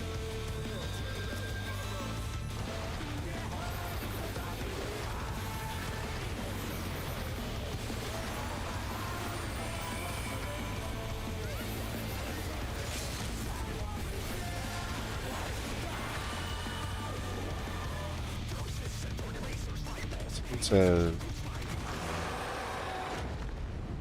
I have to look at the chat. There's something about that.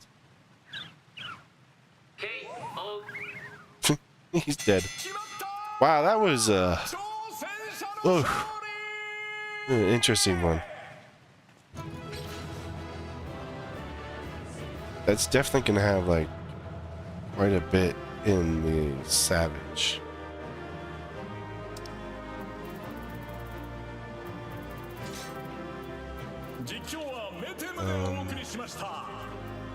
Have to hide for that.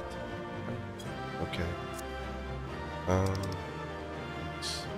Oh, his music. Roll 2.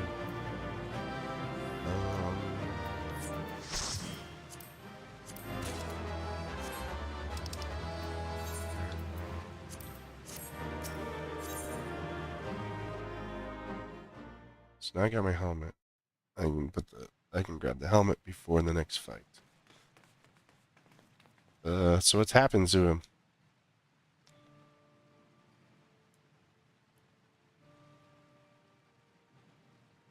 It's not reverting. It's no good. We're too late. All the feral souls took their toll.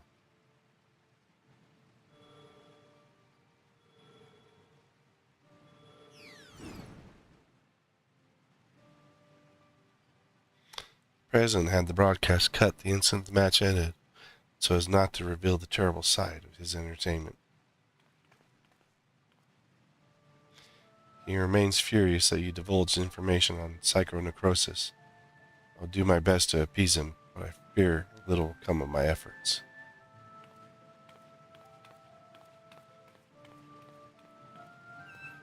We're not the one that revealed it.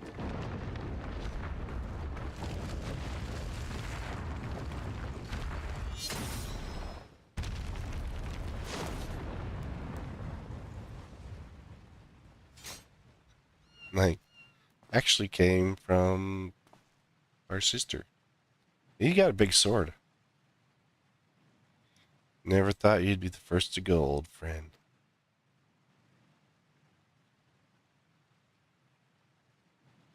Worry not. I will join you soon. You don't mean...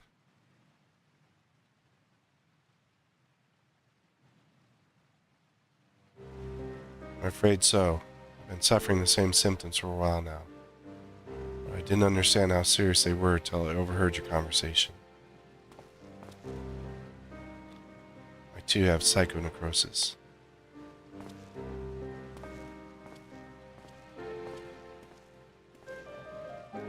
Your sister and I began experiencing bouts of dizziness at the same time, not long before she disappeared without a word. I realize now she must have been searching for a way to fight her fate. But I choose to accept mine.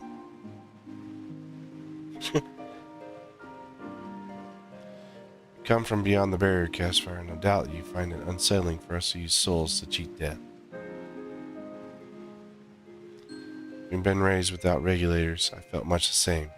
To me, those who wore them lived in a bland, numbing existence, devoid of tension and excitement. The jobs arranged for me were tedious. There was no way to accept this nation's dreary reality. But I finally found joy in the Arcadian. Being my fighting persona is everything like to me, like it was for my friend. Yet the price for that is to die from psychonecrosis. I'll gladly pay it when the time comes. Come, little one.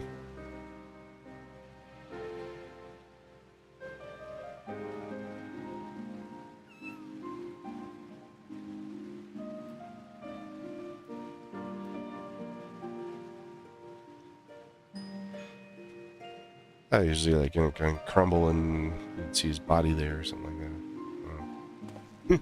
That would have been morbid, but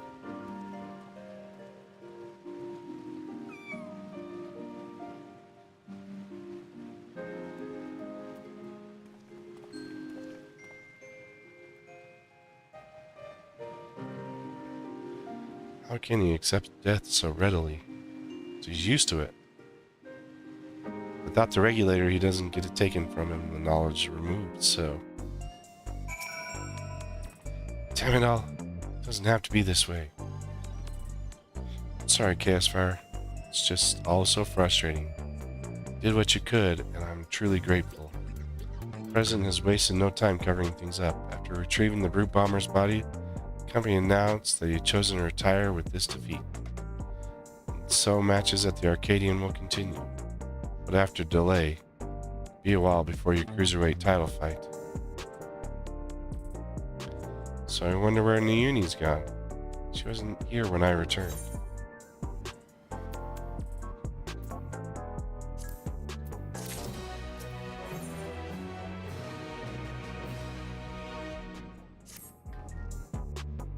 What's happened? I can't help but feel worried.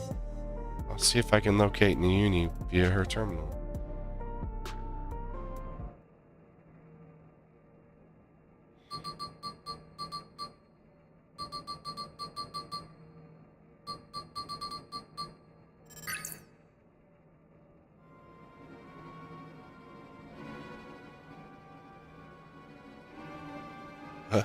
She's outside Everkeep.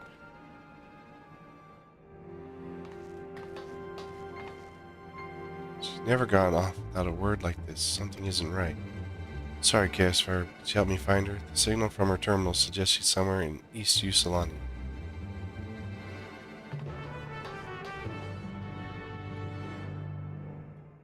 What?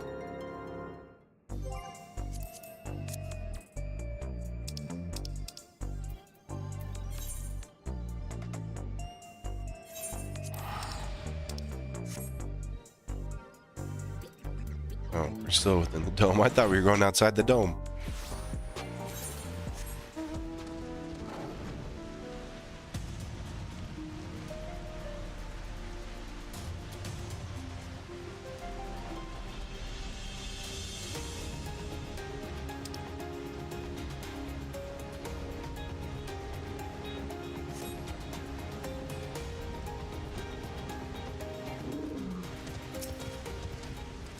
According to the signal, the uni should be in this area.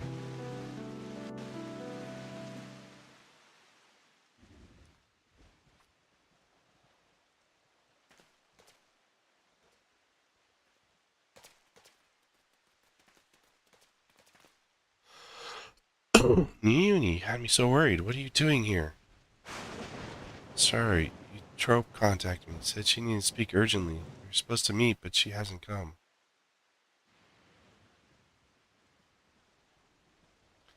Forgive me, Uni. Didn't want to use you, but I had no other choice.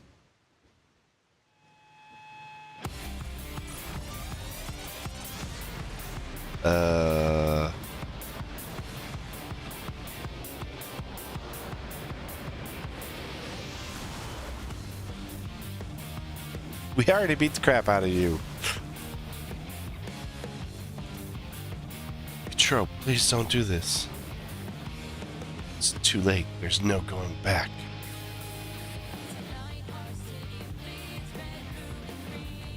You won't back down.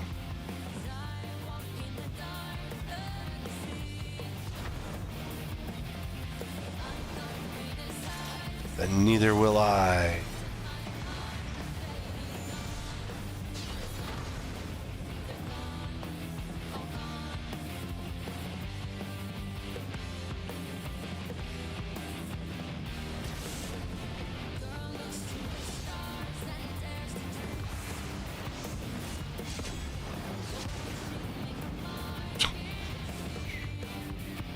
Your sisters, you shouldn't be fighting.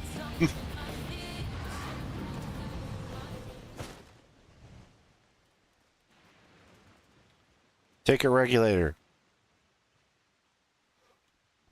From the start, I thought it strange that you would want to take another's life to save your own. But the truth is, you aren't trying to save yourself. No, you want to save the man you love.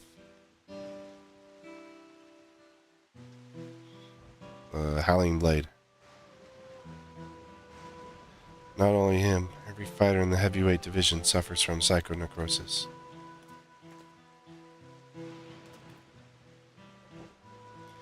Even so, they continue to trust the President, save them all in some way, helping them during dark times in their lives. Howling Blade, Ritsara, is no different. He chose to remain at the Arcadian rather than be with me. That's why I decided to act alone. My friends were determined to fight until they died, and I'd find a cure no matter the cost. Uh-oh. Oh, she's starting to display the symptoms. Oh no, not you too.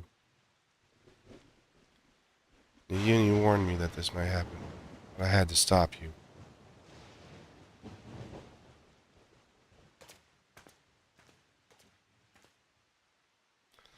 Honestly, I don't know what to do with a pair of you. Uni. We're sorry, Uni. There's no more need to fight. I think we can save everyone. A treatment for psychonecrosis that doesn't require gas-fired soul. Good. I really need that. I believe I found it. But I scoured all the data. There was no such thing. You looked at the data in the Arcadian archives, I believe. Thanks to the people of Oblivion, I was able to gain access to the military's research logs. There I came across something called the regeneration factor. Regeneration factor? What is it? When one is ill or injured, the body naturally attempts to repair itself, yes? Regeneration factor is the force stimulating the recovery as part of life's design. Apparently, Limb Bloom scientists have developed a stimulant to enhance their soldiers' regeneration factor. That is what we need. That was centuries ago. Does a simulant even still exist? As a matter of fact, it was clearly indicated in the report that its formula has been determined.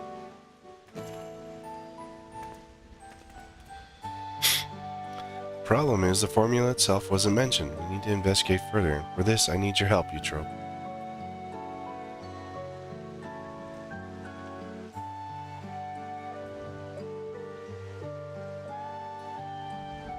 For what I've done, I didn't expect you to forgive me.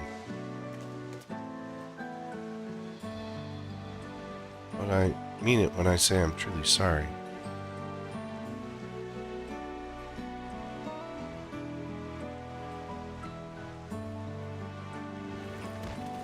Yep, she passed out. Eutrope! She only fainted, thank goodness. We best take her home so she can rest. Neither of them have their regulators on their heads. If you notice that.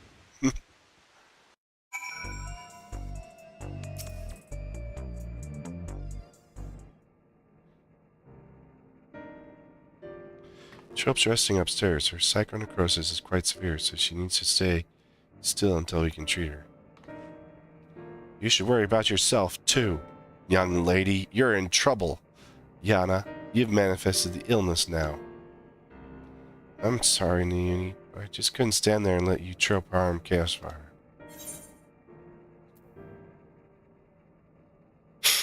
I could have stopped her myself, you know. That's true. Given that Eutrope's become weaker, you probably could have fended her off alone. I didn't need to intervene. It seemed to be fine for the moment, but if you feel the least bit unusual, you have to let us know, right?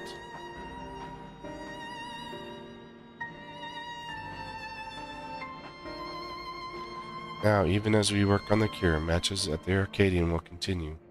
That being the case, we should also continue to try to convince fighters to retire. First being Howling Blade, your next opponent. We have to save him. For Eutrope's sake. Not at all at least. Welcome on in, Sasuke.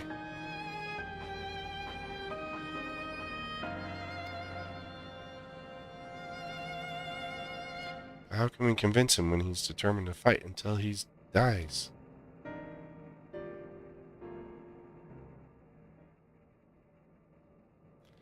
So happens, I have a plan.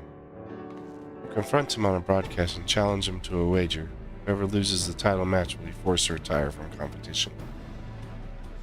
So we'll put on a public show to generate excitement, just like they do at the Arcadian.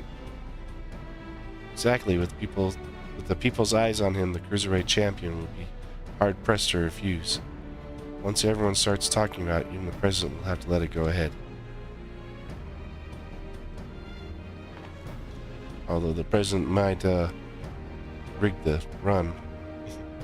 How do we do the broadcast? We haven't heard from Meetum for a while now. The Arcadian wouldn't cooperate with us. We'll ask Honey for help. She'll host a broadcast of her own, watched by countless viewers. We'll use it to ensnare the wolf. I'll contact Honey right now.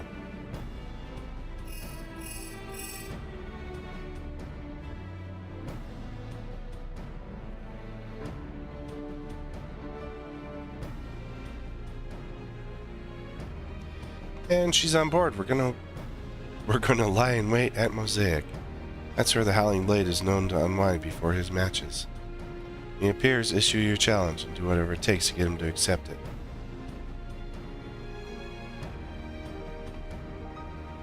I'll stay here and look after Eutrope. Best of luck to you.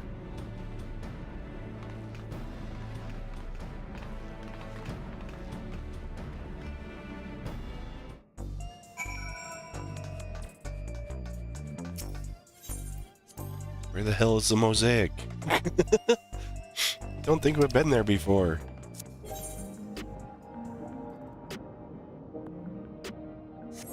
Oh, that's why that door's there. I knew that was gonna be for something.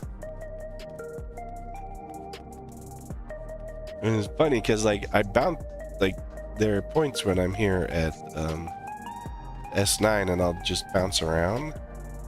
And I was bouncing around the other day. And happened to notice this rather weird door. So I was bouncing around like this the other day. I think I don't remember what I was waiting for. Probably just a regular roulette or something like that. So I was bouncing around, and I noticed this really weird door right here that I had never seen before. I'm pretty sure that it wasn't there before.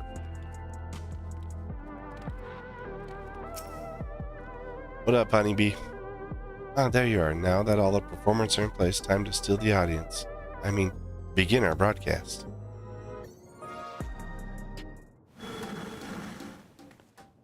Hello, my obedient little bees. It's me, Honeybee Lovely. Today we have a very distinguished guest, fabulous Black Cat and the unstoppable FFXIV. And goodness, do they have a surprise for FFXIV's next opponent, the valiant Howling Blade. Oh, maybe the door isn't there. What to do with this? Not sure. Ah! Huh? What is this about now? I put a hat on so that no one would recognize me. FFXIV wants to say something to you. A little robot looks and stares at you and just like, I don't know what to say. The loser of our next match has to retire.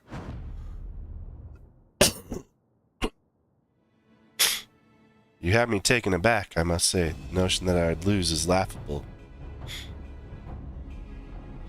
But even if I should, I have no intention of retiring.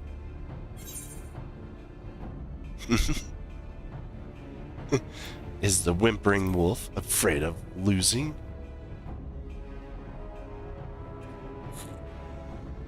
You're naive to think I'll play into your hands.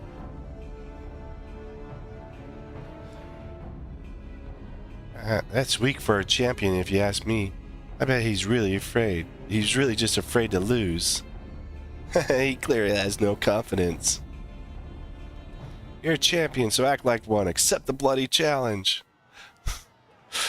Oh look, it's in public and everyone's goading the bastard on.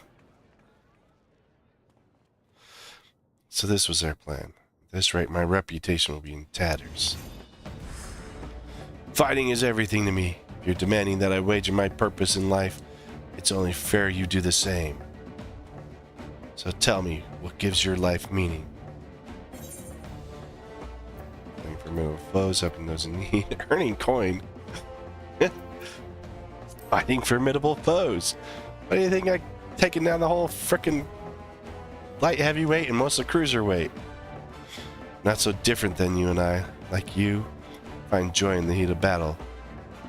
Feel the most alive when I'm squaring off against a formidable foe.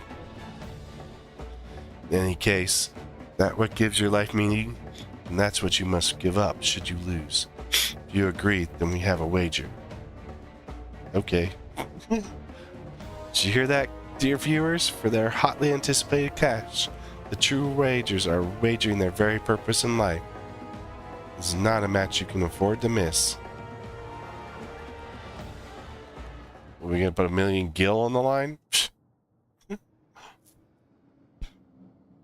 You have to stop killing people. Okay, I'll go into crafting and gathering. Well, we managed to pull it off. It is in no small part thanks to the nearby customers. Did we do well, Miss Honey? For followers. Oh yes, you did extremely well. Thank you so much for your help. What kind of signed autograph or what are you getting out of her? So that's how it is. You really are something else. Well, the rest is up to you. For everyone's sake and the brute's memory. See to it you send the Howling Blade into retirement. I have no, I have no desire to retire, so, right, all that's left is to win. Come on, let's head to the green room.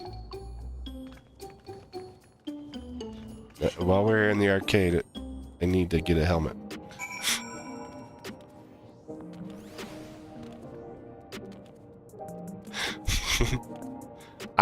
Well, let's see. Yeah, I could pretty much take up crafting and gathering instead. Lose and become a crafting and gatherer. A crafter and gatherer. Okay. Cruiserweight. Tank gear. I think it's just legs that I need for the maiming. So we'll go for some legs on this. Alright, and then what does this get belted with?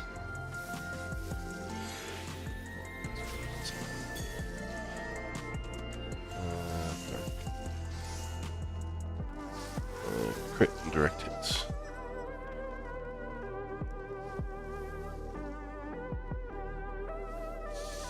So.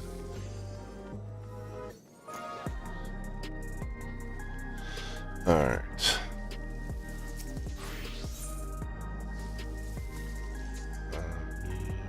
Here.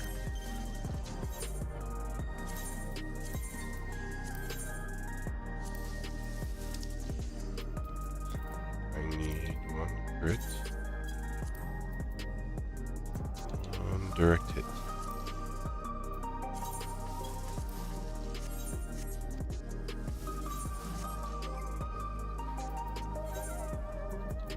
Oh, I should. That's nasty up for sale, but I can put it up.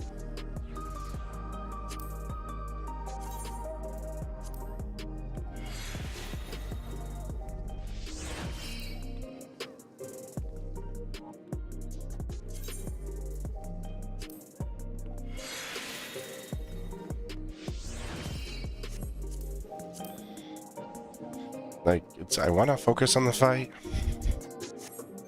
but I don't think that these are counting. Watch list for this.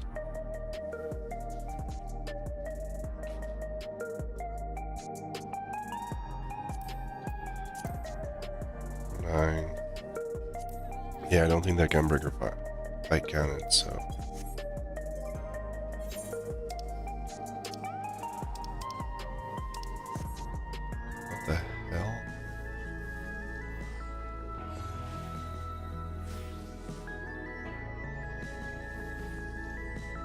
It's a microphone? How lame. Where's my hat?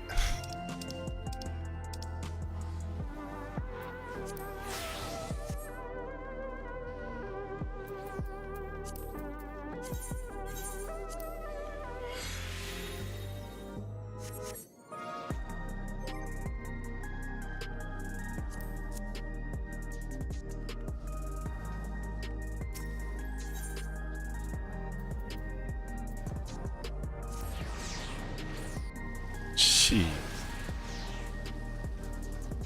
Not playing Call of Duty. Not a machinist. Sid cast fire the Cruiserweight title match. Let's seize victory and continue on our mission.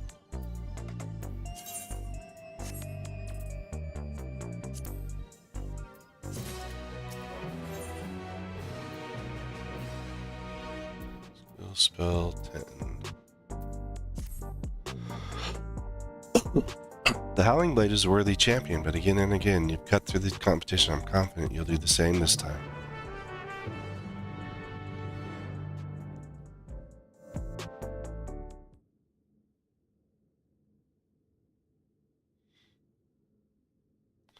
Alright, let's take a closer look at your opponent.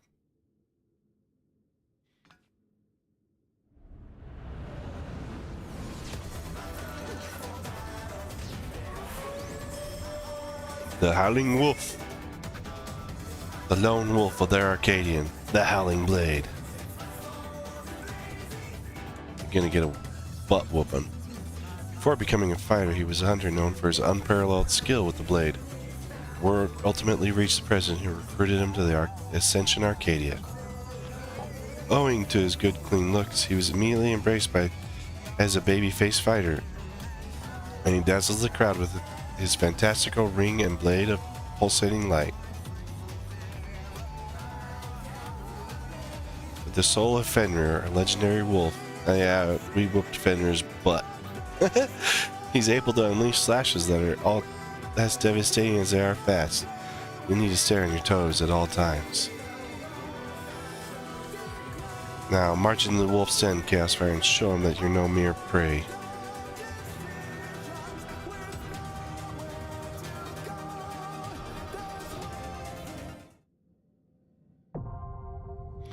M4, now accessible.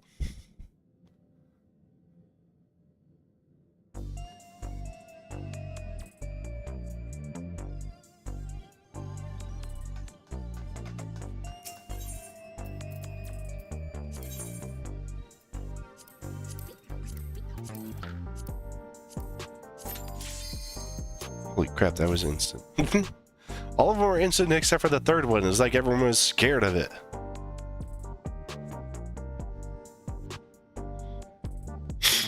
Dude turned into like a weird bush thing and everyone gets scared.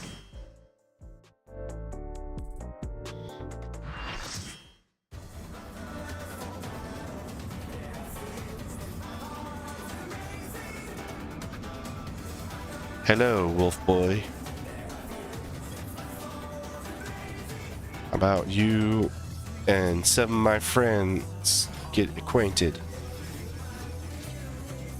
A samurai. Paladin.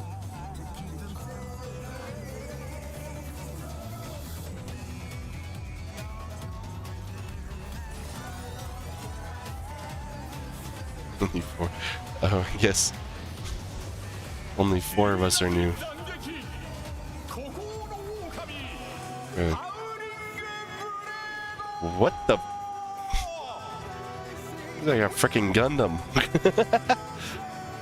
I'll tell you what is like. Second form is for Savage. Is he's gonna get like a wolf mask and he's gonna turn in to a Gundam style monster. That's my guess.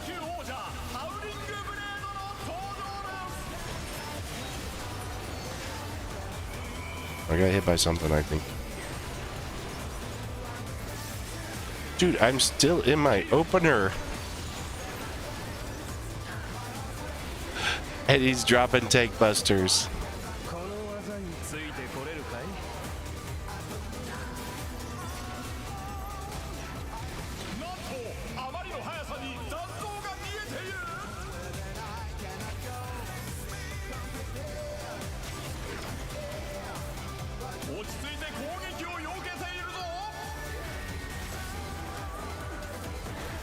Okay.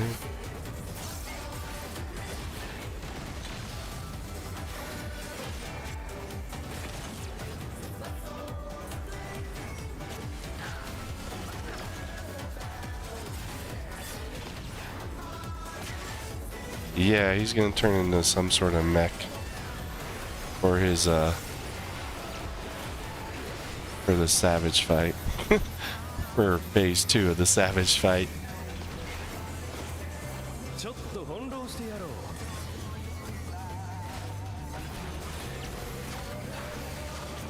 Okay, we got 1 on each of the quads.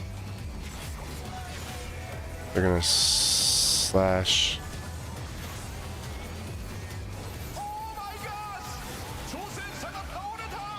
Yeah, I figured that.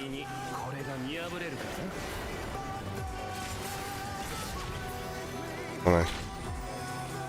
Shadow chase. Whoa! Just don't line up with the shadow.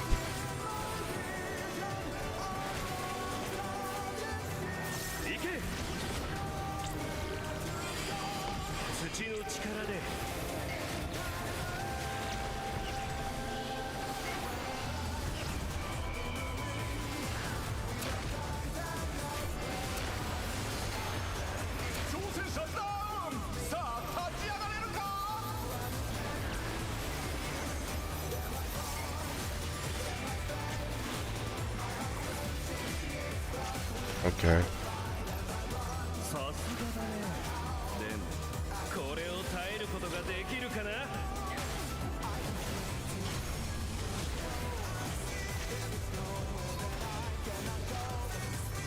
Wolf of Stone, Wolf of Wind.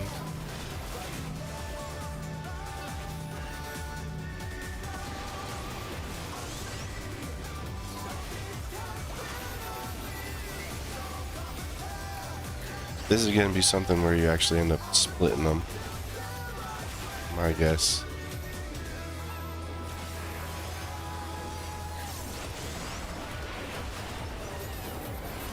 In the Savage.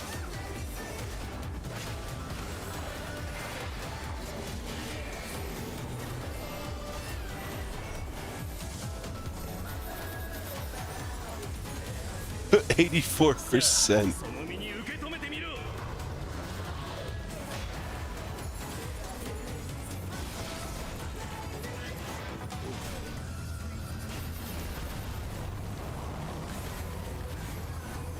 That'll definitely go down as we fight. Oh, he shrunk the ring.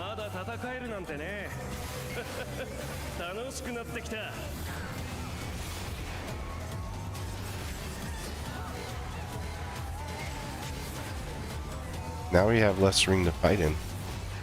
And it looks like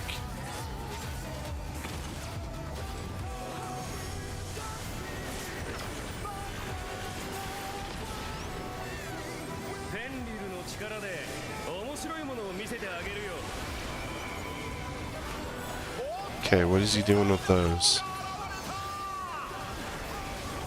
Oh, based off the way that they're cut, it's going to be based off the way that they fall.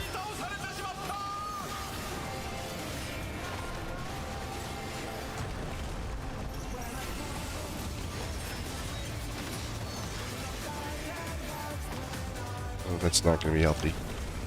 I got right in between them somehow. I don't know how I did that, but yeah.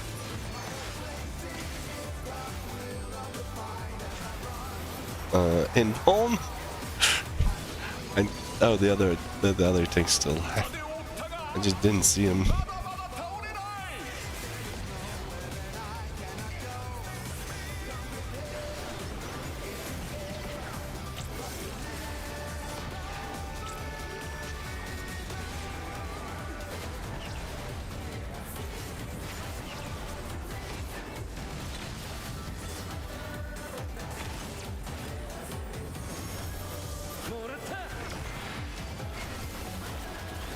We're in rinse, lather, repeat mode again. Okay, stay out of the middle.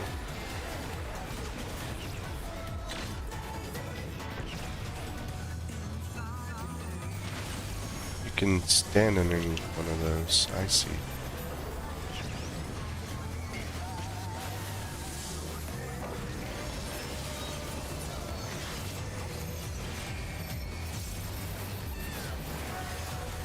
I don't know if this is physical or if it's magic, so yeah, that shield definitely helped.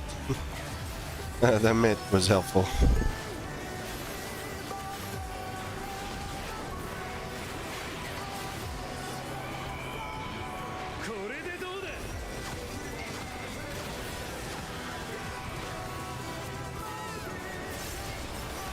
I forgot which order they went out.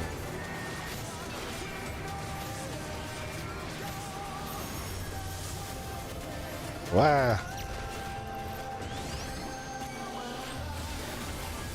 You can get blown up.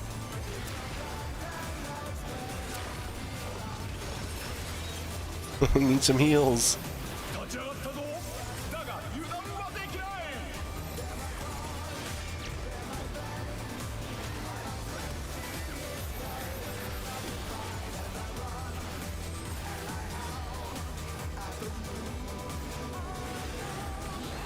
We'll double mid that.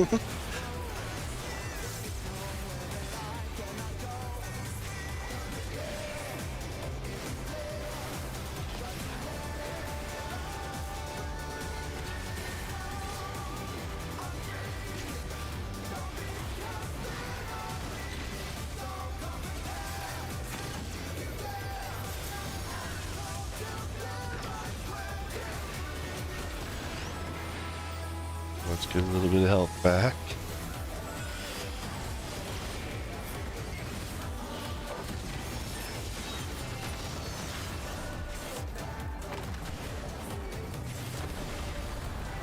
Oh, I just missed that.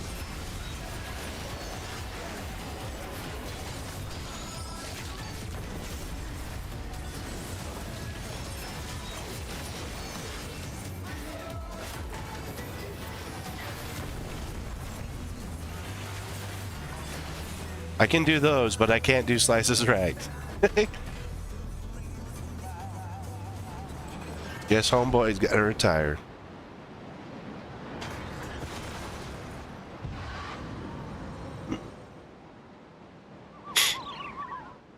KO. Let's go.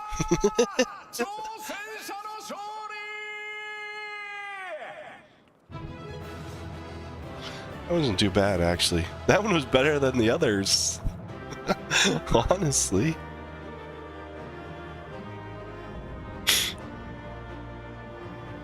Cruiserweight tier complete.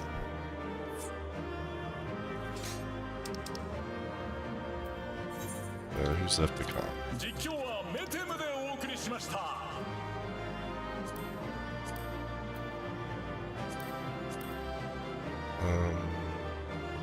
I don't remember if his legs or feet. My Dragoon.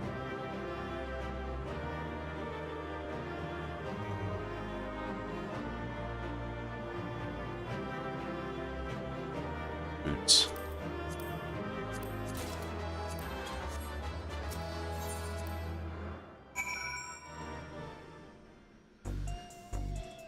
Because I have all my cruiser stuff now. For at least those two classes, I think. I'll have to see if I need anything else for you. On next week's. You really did it. You're amazing. You know that? Well, me and my 7 friends are pretty good. You are simply too strong for me. Gave my word and I intend to keep it. I will retire from fighting.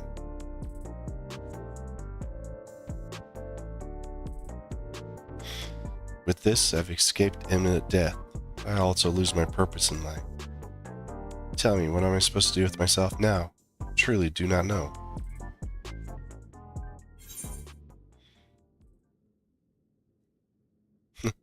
There are battles you can still fight. Help us and oppose the president. The president has sacrificed the lives of countless fighters for the sake of entertainment. As long and good as killed my friend. Should it be stopped? He should be stopped, I know. But as I said before, we owe everything to him. That's why we continue to fight willingly, even if it meant dying from our illness. Fool, you can't tell me that brute bomber went willingly to his death. And there are people who care for you, even if you don't seem to care for yourself. All this time, you tropes been fighting alone to try and save you. What? She vanished without a word soon after we developed symptoms of psychonecrosis. Searched and I searched, but I could find no trace of her. I was more shocked than anyone when she suddenly showed up and challenged Chaos Fire. Seeing how strong she still was, I assumed that her symptoms had abated. She decided to resume fighting. Let me make it crystal clear. You've been using your debt to the president as an excuse not to face the bitter truth. In doing so, you've lost sight of those dearest to you. It was in order to save you that you trope went after Chaos Fire for his soul.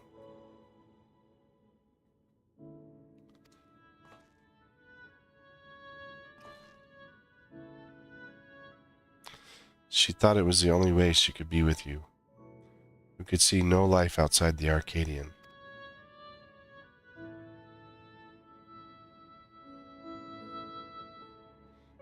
I'm trying to remember what accessory that necklace is, because I've seen it. I think we've had it before. I have no words. You're right about everything. The choices I've made have been out of fear. I would no longer be the Howling Blade. That's why I did nothing to stop my friend, even though I knew he was going to his death. Forgive me, Hector. I should have tried to save you, like they did.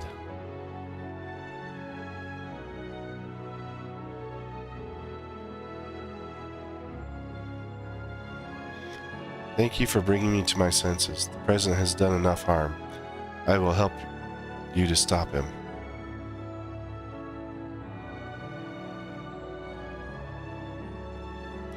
It's heartening to count the Howling Blade himself as our ally.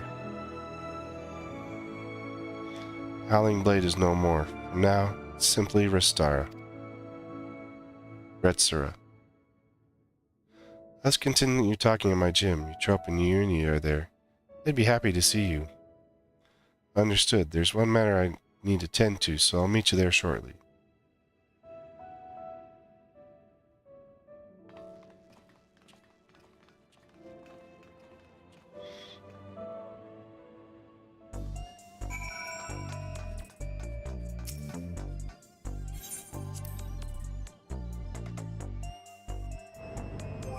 Let's see what the achievement gives you.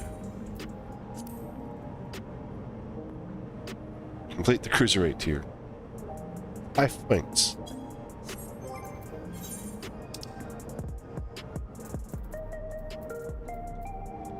Hollow Saber and Hollow Sabatons.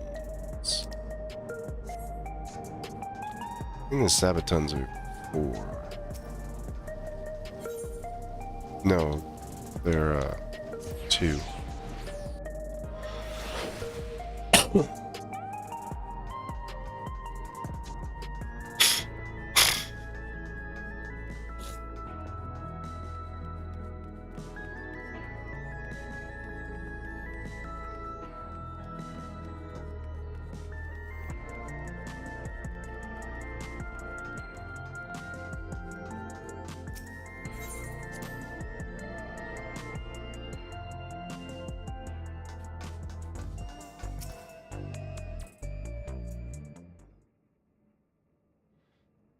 That was a lot of fun. That was an interesting bout.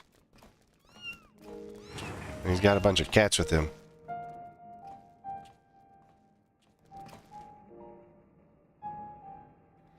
Pets are forbidden where I live, so I was hoping you could look after these little ones. We'd be glad to. Neone has been wanting to adopt a cat for a while now. She must be upstairs with your troop. I'll go see how they are. May I come too? Of course, you and Eutrope have a lot to catch up to do, I expect. Are you just gonna leave me down here by myself? With the cats?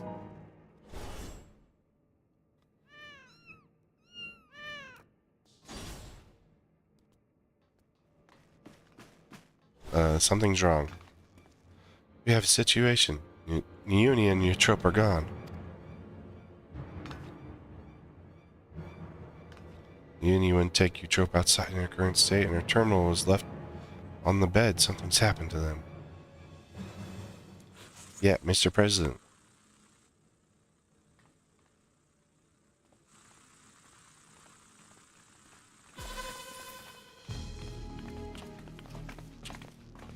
Look, I already passed the 4 levels. Cast Fire, the unenhanced warrior. For your contributions to the excitement provided by Ascension Arcadia, you have my utmost esteem. My voice, it's the President. However, I cannot suffer anyone to rewrite my script. And so, as a safeguard against further deviations, I have taken Eutrope and Uni into my care. After some coaxing, Mitam divulged to me that you wish to cure psychonecrosis. And it just so happens I know where you can find the stimulant you seek. The drop of life, it is called. What do you want from us? 2 simple things. Castfire must continue fighting at the Arcadian And you must never again meddle with my script. Nothing needs to change otherwise. If you become Grand Champion Chaos Fire, our soul repository will be at your disposal, and I will even disclose the location of the Drop of Life. That is all. I look forward to seeing your exploits at the pinnacle of the Ascension Arcadia Championship, the heavyweight division. In 2 patches.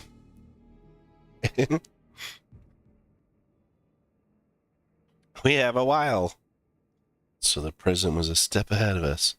One wrong move and Eutrope and Ione will come to harm. Seems we have no choice but to place our hopes in Chaos Fire. That's a lot of pressure. But I'm up to it.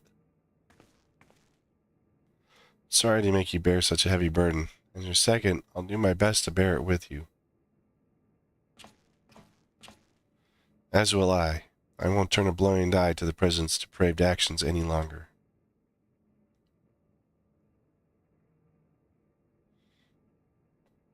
Never again will I let anyone be taken away from me.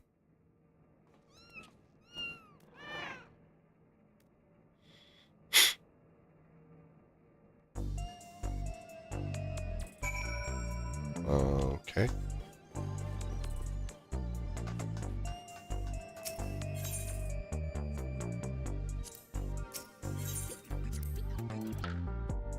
Speak with her in front of the training center.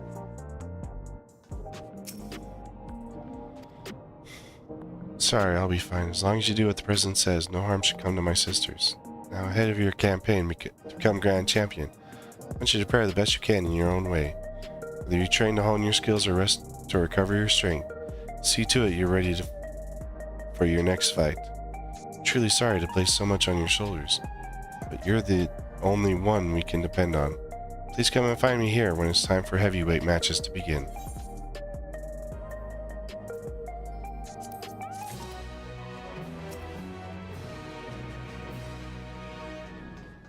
Come to see how I'm faring? It's kind of you. Truth is, I'm worried sick about Ione and Eutrope. But I know only too well that now is not the time to act rashly. Instead, Ritsara and I have put our heads together to see if there's anything we can do without drawing the President's attention.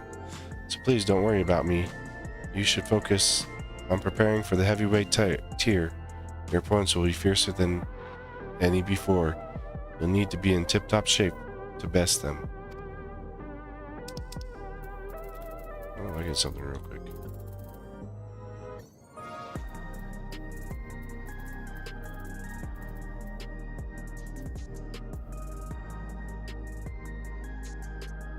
Illustrated periodic confessional facial except we get glasses? No minion? Hopefully there's a minion. I'm pissed off if they don't give me a minion. All I get are sunglasses. Didn't even think I got those.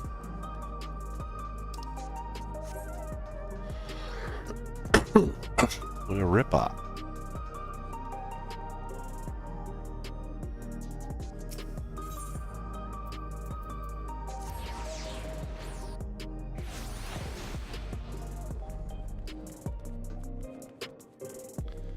So, about an hour and a half left. I'm thinking I want to kind of look at it first.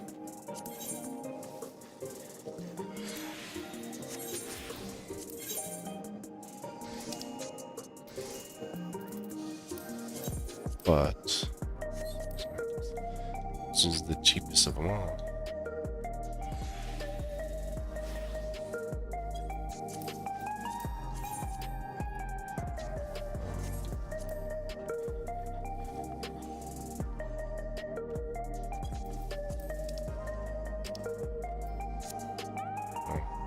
There are the 11s, not the 12s.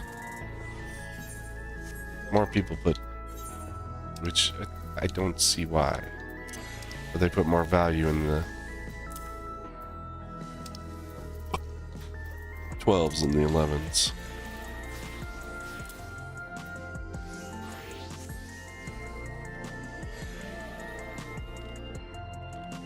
But I want to kind of look at the video for it. So let's see.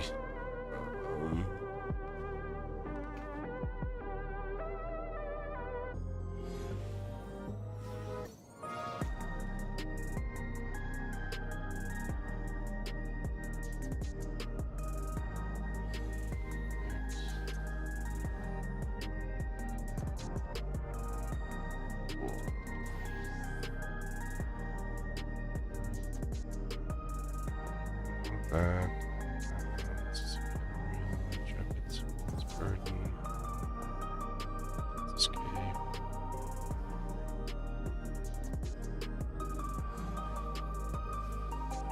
Keep, Hell's Cure. Really, there's only one out?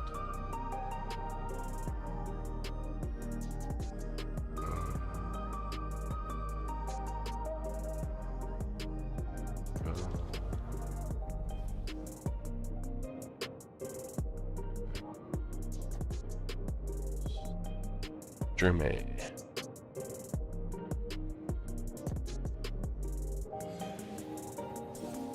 Visual guide. Kobe's classic. Never seen stuff before.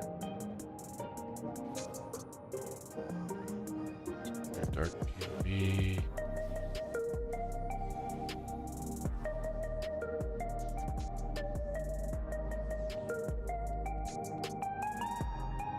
Oh, here it is.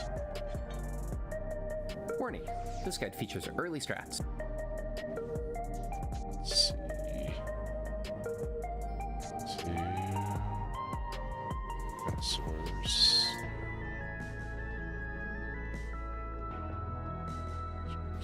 Window.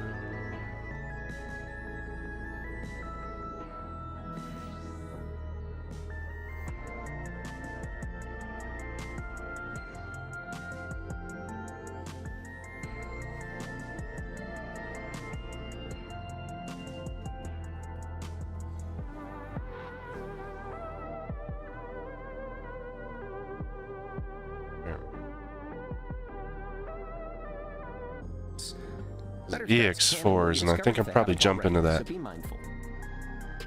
Hi guys, and welcome to a Hector lecture guide to the fight Recollection Extreme. This is Alenia. For this fight, you're going to want standard light parties. Okay. And standard clock spots. Yeah, You're also normal. have times where the supports need to go inner cardinals and DPS to cardinals, so use color pairs. Additionally, Okay. there's one mechanic that really benefits from fan spreads, where supports are on one side and DPS are on the other side. I use these spreads, however, there's nothing wrong with doing supports north, DPS south. Just make sure your melees can have their positionals. The fight starts with Thorned Catharsis, which is a raid wide. Okay, Afterwards, normal. we get Shock and go to our clock spots. 4 players, all from one roll, are going to get the standard point-blank AoEs that we saw in normal mode. In this case, it's the DPS. These are going to drop a puddle that's going to persist and repeatedly hit, so you need to move out of it. The other 4 players, the other roll, are going to get what are very large donut AoEs. These players instead have to stand perfectly still so they don't walk into the attack. The boss will follow this up with a cast of Alexandrian Holy, and this spawns 4 towers. The donut players are going to be the ones to take the towers. So we use our color prayers that we discussed earlier. The supports go to their intercardinals, and the players that have the point blank AoEs just need to find somewhere else to go, making sure to leave themselves a place to dodge to. Okay. When the ticks go down, the players in the donut AoEs stand perfectly still, while the players in the point blank AoEs walk out of them. Okay. Next up, we get Spectre the Lost. This is a tank buster tether that's going to spawn on 2 random players. The tanks just need to pick this up, pop mitigation, and go someplace where they're not going to cleave anyone. Okay, so it's Afterwards, we cleave. get Escalon's Fall. For this, we've got all of the players in their clock spots, and I start with DPS already inside.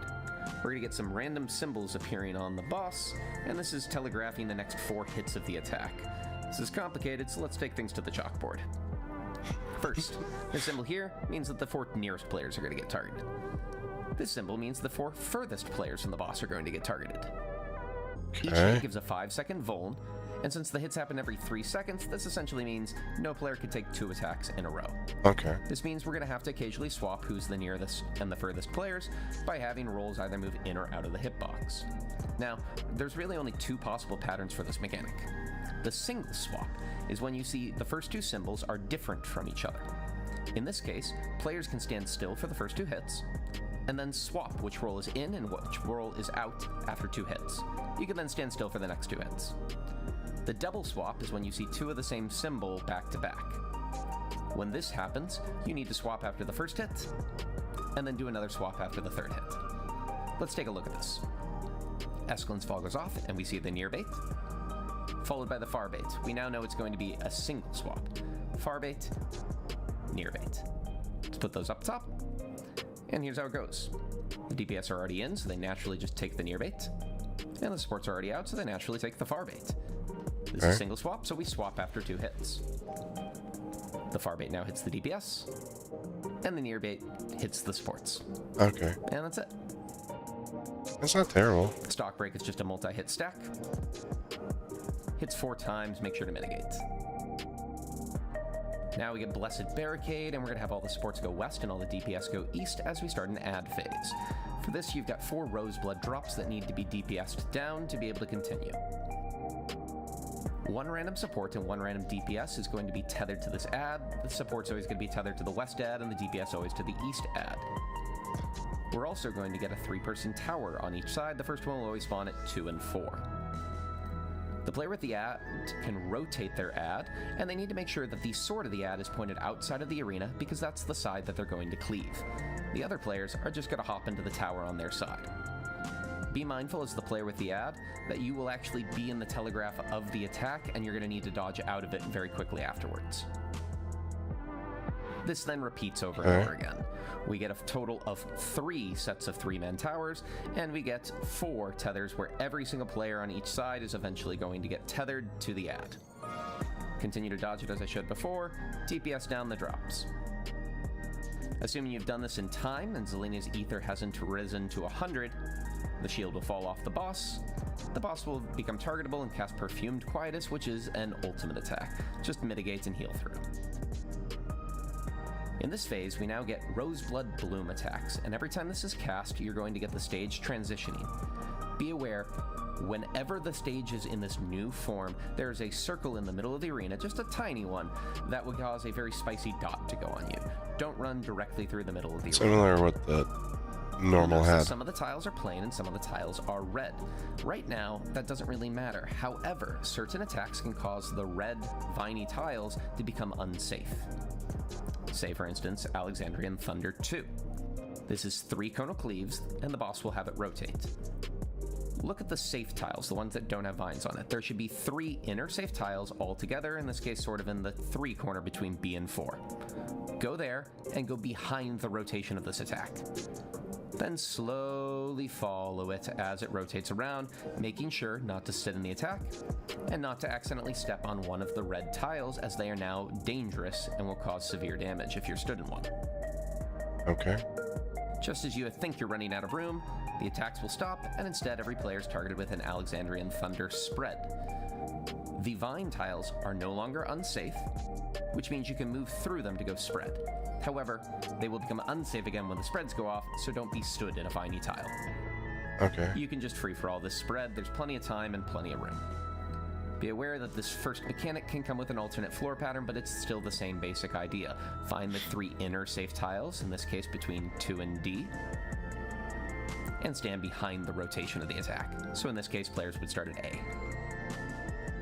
After this first one, we get a Thorn Catharsis raid-wide, and then we get Roseblood Second Bloom. The stage transitions again, remember not to be middle. And here we see that there are only a small number of safe tiles, 3 on each side. One side is 2 in and 1 out safe, one side is 2 out and 1 in safe. The boss is going to cast Thunder Slash, and we get 2 things going on at once. We get these rotating orange AoEs. They'll go off in the same order that they appear. And we get a telegraphed in-out. If the flowers are on the outside of the AoE, then it's an in, because the outside's going to get hit. If the flowers are on the inside, then it's an out, because the inside is going to get hit. When Thunder Slash first goes off, both things happen at the same time, and focus first on the inner out. Here we have out is safe. If out is safe first, go to the side with 2 inner safe tiles. If in is safe first, go to the side with 2 outer safe tiles. Here out is safe first, so we go to D because there are 2 inner safe tiles on that side. Oh. We wait outside of the hit, and then we dodge in, and we pay attention as to whether or not we have to immediately dodge to the side. Sometimes you will, sometimes, like in this case, you can wait for 1 and then dodge. As you do the final dodge, be aware that the red tiles are no longer unsafe, so you can go on them if you feel like it. We get a Spectre of the Lost Tank Buster Tethers, and Roseblood Third Bloom. Roseblood Third Bloom is always going to show up with this pattern, though it can be rotated in a random direction. What we want to do is we want to find the tile in the middle of the 2 red inner tiles. This is going to be our new north for this mechanic, so I'm going to rotate things around, and you'll see that we have all players going to their color pair relative to this new north. Bud of Valor is going to get cast, and you'll see that the 4 outer tiles have actually got tower spires sticking out of them. The entire tile now counts as a tower. And Blazing is going to target 4 players, either all supports or DPSs, with these Rosebud drops. When this attack goes off, these players are going to change the tile they're stood in into the red viney tiles. To solve this, whichever players do not have the Rosebuds are going to soak the towers. Whichever players do are going to stand exactly here, and let me show you why. When their roses drop, you'll see that any connected tiles are going to count as one massive connected tower. If we accidentally drop these in a way that connects 2 of the towers to each other, the towers are invalid and it fails. You cannot actually solve the towers. So we had to drop them like this to avoid connecting any of the towers together. Be aware that now the entire large northern and southern areas count as a tower, which means that the main tank and the off tank can stand anywhere in there and it counts as soaking their tower. Whichever players just dropped the AoEs, they need to now walk off of the red ones, and the other players need to make sure that there's 1 per tower so that we can resolve the tower safely. There's a Thorn Catharsis raid-wide, and now we split up supports west and DPS east again, ready for Bud of Valor. 3 players, all from 1 roll, are going to get targeted with the Donut Shock attacks from earlier. 1 support and 1 DPS, each are going to get a stack marker. And now the boss is going to cast Escalon's Fall. We're going to have to deal with this in a different way than we did the first time. We're going to use the fan spreads I showed at the beginning of the guide. We're going to take note of the symbols that we see. Here it's 2 nears back to back, so we now know the pattern is near, near, far, far, and it's a double swap. Swap after 1, swap after 3. And the donut AoEs go off before this mechanic can finish, locking whichever roll had the donuts in place. The other roll, in this case the DPS, need to take the first hit, because the supports right now can't spread. As soon as the stack markers have gone off, the DPS who are capable of spreading right now are going to spread in, so they take the first hit, which is a near bait. Okay. Because this is double swap, we now swap and have the supports go in to take the second hit. We wait for 1, and then we swap again after the 3rd hit. And the mechanic's resolved. There's a stock break stack marker afterwards, and then we get Roseblood 4th Bloom.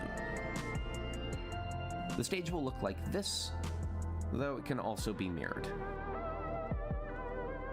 For Roseblood 4th Bloom, the boss will cast Emblazon, and we get 2 ground AoEs appearing. These are going to help us to orient ourselves. 4 players are going to get the rose drops above them. They need to go opposite the 2 ground AoEs. The rest of the players are going to go near the ground AoEs and spread in anticipation for the spread markers that are going to appear on them.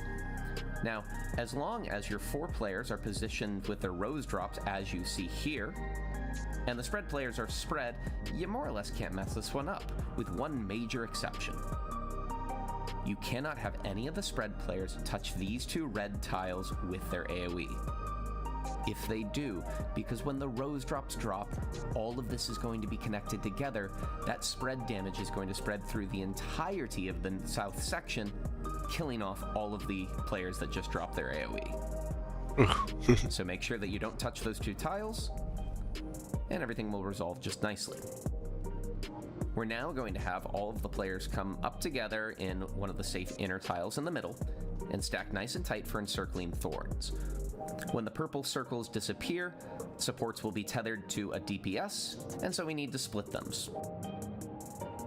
We'll also get an Alexandrian Banish 3 cast, and that's going to make a stack marker appear on one of the healers. For this, have all your supports run west and all your DPS run east. This will break the thorns. Okay, Now, that's normal. the tricky bit is this stack marker is not a 4-person stack marker, it's an 8-person stack marker. But how do you share an 8-person stack marker if supports are on one side and DPS are on the other? The Question. DPS are going to walk into the red tile. Oh, Because 'cause we it connected them all together connects. in one giant pathway, the stack damage will permeate through it, and this counts as sharing it as an 8-person stack. After we resolve this, we get a Thorn Catharsis Raid-wide, and then another Bud of Valor cast. This is basically just Escalin's Fall, but there are 2 half-arena cleaves to deal with, one before and one after. So, look at the pattern, see that we've got the single swap, and right about the time that the second symbol appears, the boss on one side is... Right about the time that the second symbol appears, one of the ads is going to show a half-arena cleave. Make sure any players on that side dodge out of it. As soon as the cleave goes off, position yourself ready for the first cleave of Escalin's Fall, and now just do the mechanic as you did at the very beginning of the fight. Right around the time that the third attack goes off, you'll see there's another cleave from the other ad. Finish the Escalin's Fall first, then dodge this cleave. oh, so you have time to dodge We get another stock break step cleave and then this. and Roseblood 5th Bloom. This is a deceptively simple mechanic. For this one, the boss will cast Valorous Ascension, doing 2 hits of raid-wide damage.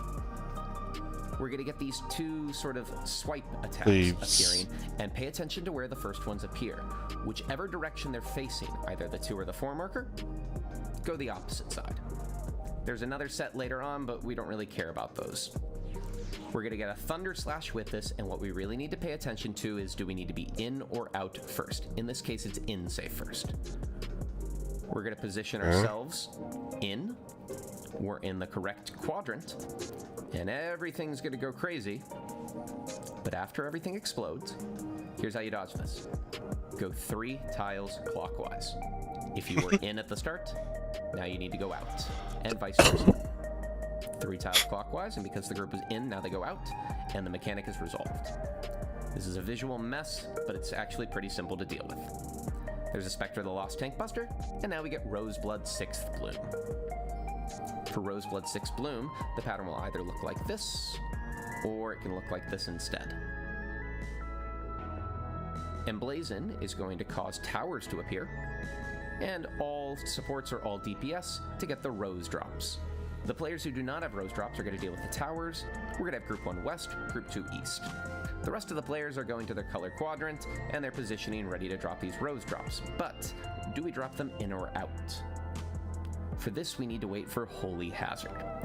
Holy Hazard is what makes this whole mechanic a mess. Holy Hazard is going to show a cleave, and then a second cleave. And the tricky bit is that this second cleave is going to go off at the same time as the towers. And you'll notice that the tanks, unfortunately, will get hit by this cleave. Now, even the squishiest player can survive this Holy Hazard cleave with enough mitigation, and with a tank LB, it'll barely even tickle him. But suppose you want to do the mechanic correctly. Well, to deal with this, since the inner towers are getting hit by the second cleave, we drop the Rose's inner. This creates giant inner tower, which our tanks are going to need to be able to safely soak their towers.